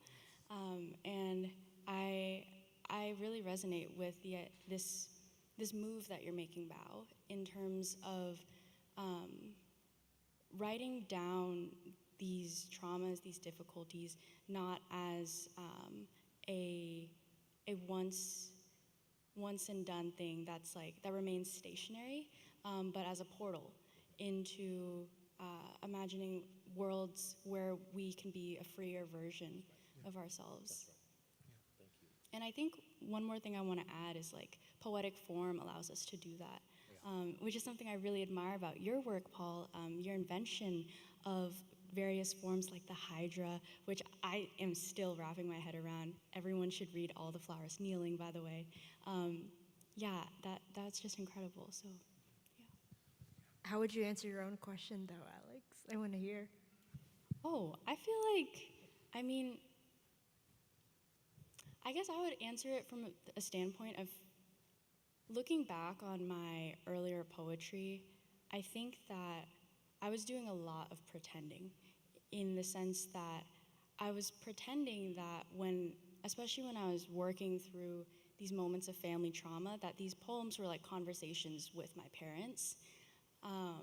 But especially as I've started to consider the spaces where I'm sharing these poems, my parents' consent, which is important to me now. It wasn't important to me when I was a angsty, rebellious teenager. I'm realizing that those conversations need to be had, and that poetry has its limits. Yeah. What about you, T? I think I took the question in a different way. I think pretending through poetry for me initially meant that I was trying to pretend to be a specific version of a Vietnamese American poet that I imagined was, Vietnamese American. I think what I'm trying to say is when I first started writing poetry, I struggled to take on the label of Vietnamese American because I didn't know what that meant. And so every time I would write, I felt like I was over-racializing myself in some ways and trying to fit into these tropes of what I saw other Vietnamese American writers writing about, whether that was language or whether that was related to family, because I think I wasn't giving enough credit to my very unique experience being raised Vietnamese American, because I would, look at some of my friends and be like, oh, they have very specific experiences with their parents that I didn't really have, but that doesn't, and I would invalidate my own experiences because of that. And so I think de-pretending for me has been stepping away from just labeling myself as Vietnamese American poet, because that's been restrictive, and just trying to be a poet who writes about experiencing hard things in life and getting a horrible grade in my midterm and walking through campus in the middle of the night and enjoying the snow or something like that. So it doesn't have to all be Vietnamese American, as I think my process of de-pretending. And I think the next question is also something that I'll ask. And that is, I was gonna ask a really complicated question about our political climate and poetry, but what I really wanna ask is, what do you hate about writing? Like everything, right? Like everything. Hate writing. I mean, it's really difficult, right? And I think, so the technique, the art, I feel like at base you are trying to artfully communicate something, whether it's out to the universe or to an audience or another person, right? And you have to do that, like, we have centuries of people already doing the thing, and we have to be original. And then I think every artist that's been up here who has been talking about being from a historically marginalized, racialized group and the traps that there are, right? Whether we have to kind of deliberate, like, am I taking care of my parents in writing this poem, or am I telling the truth if I'm protecting them? There's that trap, right? There's I think you touched upon, like, the trap of, like, am I doing trauma porn, right? But if we don't talk about this type of stuff, like, people are just gonna be like, well, Asian people, you all don't have it that bad. You know what I mean? There are all of these traps, I think, as an artist. And then, and you talked about the traps of, boxing yourself into an identity of what people think you should be. And so all of that sucks. And you don't get paid well, you know what I mean? Like you work your ass off and, like, you barely sell poetry books, and then, like, a lot of it is hard, but also that's also what's freeing about it, is that in order to be a poet, you really have to want to be a poet. You're not in it for the money, and certainly not the fucking glamour. You know what I mean? Like, you are doing it because you feel called to it, or in my case, it was a cheap, accessible art form. Nobody could stop me, you know what I mean? And you didn't need expensive equipment to do it. And I felt like I could use both my artistic side and the side of me that wanted to be engaged in the world politically somehow. My running joke is that I chose poetry because I don't have the discipline or the work ethic to write a paragraph. But I could write, 2 lines and a couplet, done. But I remember being in 11th grade, and Ms. Jan Gabay assigns us Toni Morrison's The Bluest Eye. And on the very last page, it doesn't spoil anything, it just says, love is no better than the lover. And I've always really thought that the poem is no better than the poet. And in part because, for example, in my first book, one of my mentors said, you do not use any imagery. And I thought, okay, bitch, gotta go write images now. But then he said, it's okay. Because I imagine, having gone through what you've gone through, you probably have had to dissociate or detach yourself from life in order to get through a single day. So you probably are not taking notes or recording every sensory detail you experience, because that would be too painful. And it made me think that, okay, my students or poets are like, there's no such thing to me as a bad poem. There's no such thing to me as a poem that doesn't work, because anything you create reveals you. And so I think the answer to the question, what I hate about writing, is what it reveals about me. no matter if the work is good or bad. If I grew up in a family or in a community or a circumstance where I was not allowed to ask for anything, then I would not be a writer who used the imperative grammatical mood, the mood of commands. There would be no instruction or in the work. If I was not allowed to ask questions growing up, or if I didn't trust the people around me to answer or to not deceive me, I would not ask questions in my writing.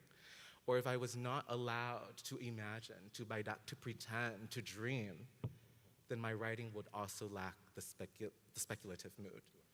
How we were raised and who we had to be to survive shows up in the work that we make. And I often find that I hate looking at it because it means that I'm given a choice.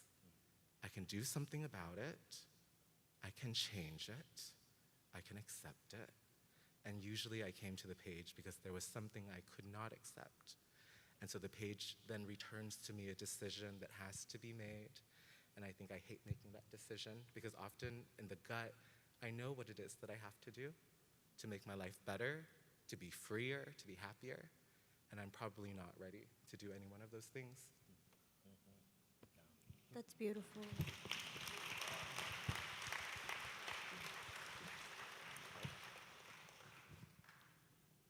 And I think we'll just probably close it off there. But what? But they're kicking us out, it looks like.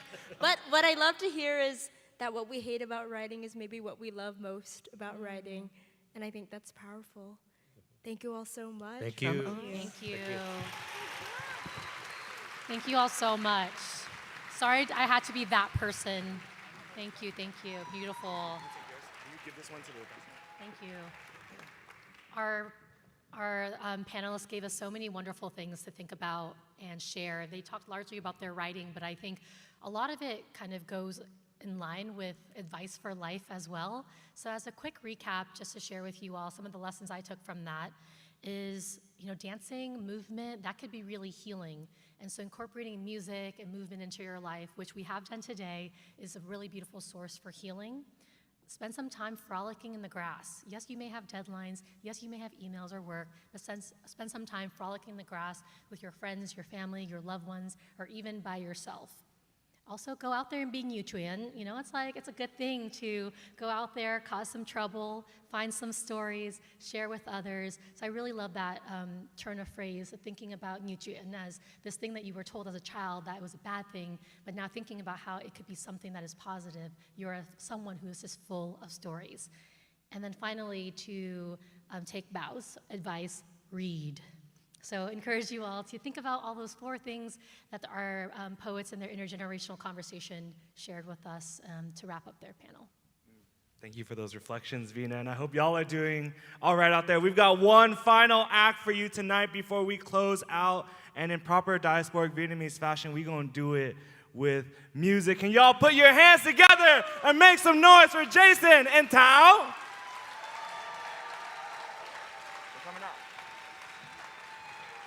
Yeah. Rockstar coming out, y'all. Rockstar coming out.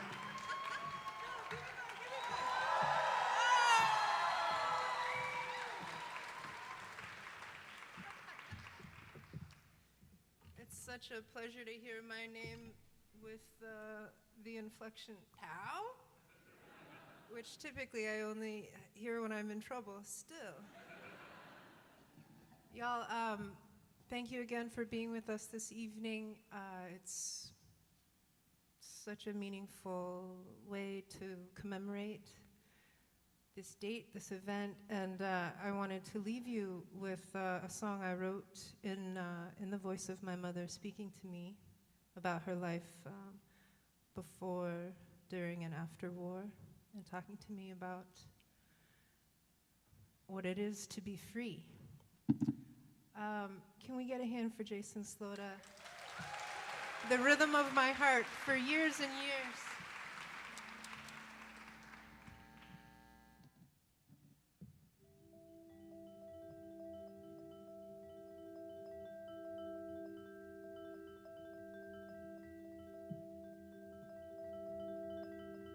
It's so special to get to sing this for Vietnamese people, because I wrote it for us, but I very rarely get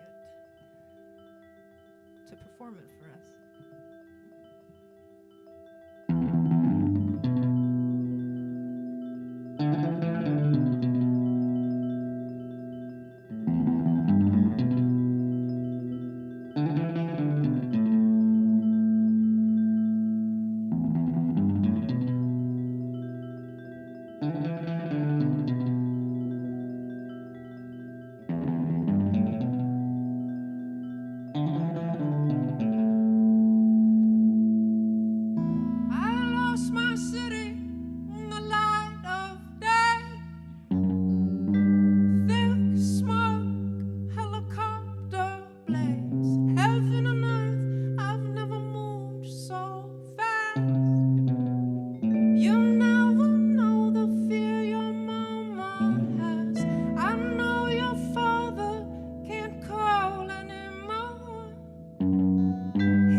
Thick smoke, helicopter blades.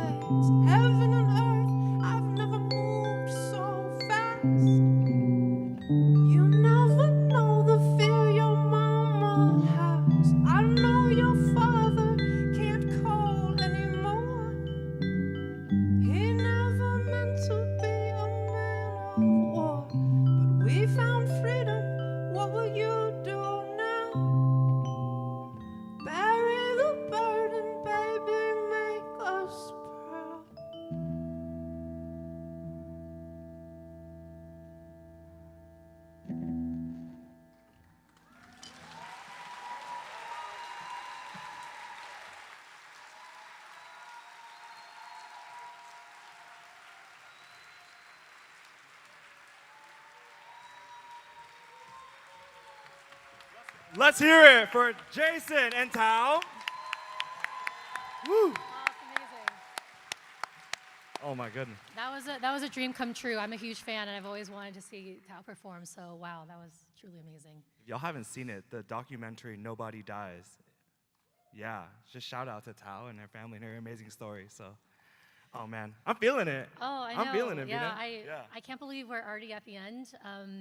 How are you feeling now, Philip? You know, we talked about at the beginning what the 50th means to us, and so I was curious how you're feeling at the end of today. I was going to say inspired. Okay. But you know, I think earlier in the panel mentioned that, you know, inspired. We don't want to use inspired like that. But I think I'm feeling everything. You know, I'm taking everything in. It's a lot to process. I definitely am going to call my parents after this and talk to them about what I think we just collectively experienced, right? 50 years after the end of the war, this like shared history that we have together, this moment that we're sharing together now in community, like it really, to me, does feel like everything, right? That a Gangdong should feel like. So I'm grateful. Yeah, I'm feeling really grateful too, and so grateful for all of you being here today on a Saturday night to share this time with us. Thank you for helping us live out our childhood dream of emceeing a Paris by Night-like show. Much appreciated. And so, oh, thank you. Thank you. We're here also to remind y'all that, you know, in order to get funding so we can continue to do stuff like this, right, for the 51st, 52nd, 75th, and so forth, I want you to, you know, take out your phones again, scan this QR code, and help us fill out this post-brief event survey sponsored by Asian American Collective Action for Racial Equity and Solidarity at San Francisco State University. Where my Gators at? Make some noise if y'all still in the building. Yep, all the students out here. That's like at least 3 extra credit points for sure. But thank y'all. It would mean a lot to us and to AA Cares if y'all were able to fill out the brief event survey and tell us, you know, what you thought about the event as a whole. And we'll take this time now to bring back all of our amazing panelists and speakers back to the stage for one final bow. So we'd love to invite everyone back out. Please give them a warm round of applause. It's late at night, so you know we need that energy to keep on going. So please.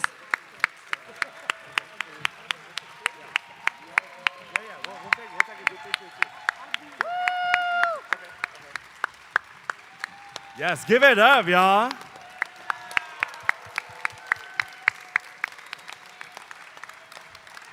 Amazing. We also want to send a special shout out to Issa and Kathy, Kathy and Issa, thank you so much for putting this event together. This has been 2 years in the making, y'all. 2 years. And so really want to thank you to our leaders of DVAN for making this all happen. Bravo. So, we'll invite them back to share a few remarks before we close out for the evening. So Issa and Kathy. Yes, oh wait, we're gonna take a group. We're gonna take a group picture. We're gonna take a group picture. Okay. Yeah. Thank See you it out here so trying to leave much early. for being here, for being so supportive. It means the world to us. You know, I'm going to go home, you know, with the word the pretendings. To all of you, speak your truth. You know, this is a time. 50 years later, we can speak our truth all the way. This is the way to go. And you know, 5 of those people here are in the book, The Cleaving. Please buy it so that you know, it will help DVAN, but also for you to learn more, right? I mean, to listen to the poet and writers speak, right? It really makes a difference that you know the challenge they go through to write. People just don't write in a vacuum, right? There's a lot of pressure that people respond to, and it's very important to know. And yes, and Kathy. I just want to thank everyone so much for being here. We really are feeling the love from this community, and we are ever so grateful. So, you know, we bid you good night and safe journey home. Thank you all so much for being here with us tonight. All right, one last thing. If we could get the house lights on to take a selfie. And donate. Yes. Let's get the house lights on. Everyone come up here. Let's take a group picture together. And as you get closer to the screen, make sure you scan these QR codes too. You know, these events are not free. And so we would love it if y'all were able to support us in supporting Diasporic Vietnamese voices. So last week we had Coachella, and so today it is Vietchella. So if you all wouldn't mind staying for just one photo, with everyone. It would be so great to capture everyone together in the community. So we have all of our panelists and speakers here. We invite you to come as close as you can or stand where you are, and we'll take a quick picture together. All right, Philip, are you standing there? You can stand there. I'll call. All right, on a count of 3, everyone. All right, Philip. Are you going to take it this way? I don't know if we're going to be able to. I don't think we're going to be able to do that. I don't think we're going to be able to. Yeah. All right. Okay. All right, y'all. Find where you're at. Okay. All right. 1, 2, Mo, hi, ba. Jump. Mo, hi, ba. Mo, let me get this side. Mo, hi, ba. Oh shoot, let me get this way. All right. Mo, hi. I feel like the Asian uncle right now. 1, 2, 3. 1, 2, 3. Fancy photographer people, y'all got your photo? All right, if y'all down, might as well just come up to the front. Whatever, let's do it. Yeah, whatever. We're doing it, right? We're doing it. Thank you, everyone. Get home safe. My goodness. Thank y'all for coming out tonight. Oh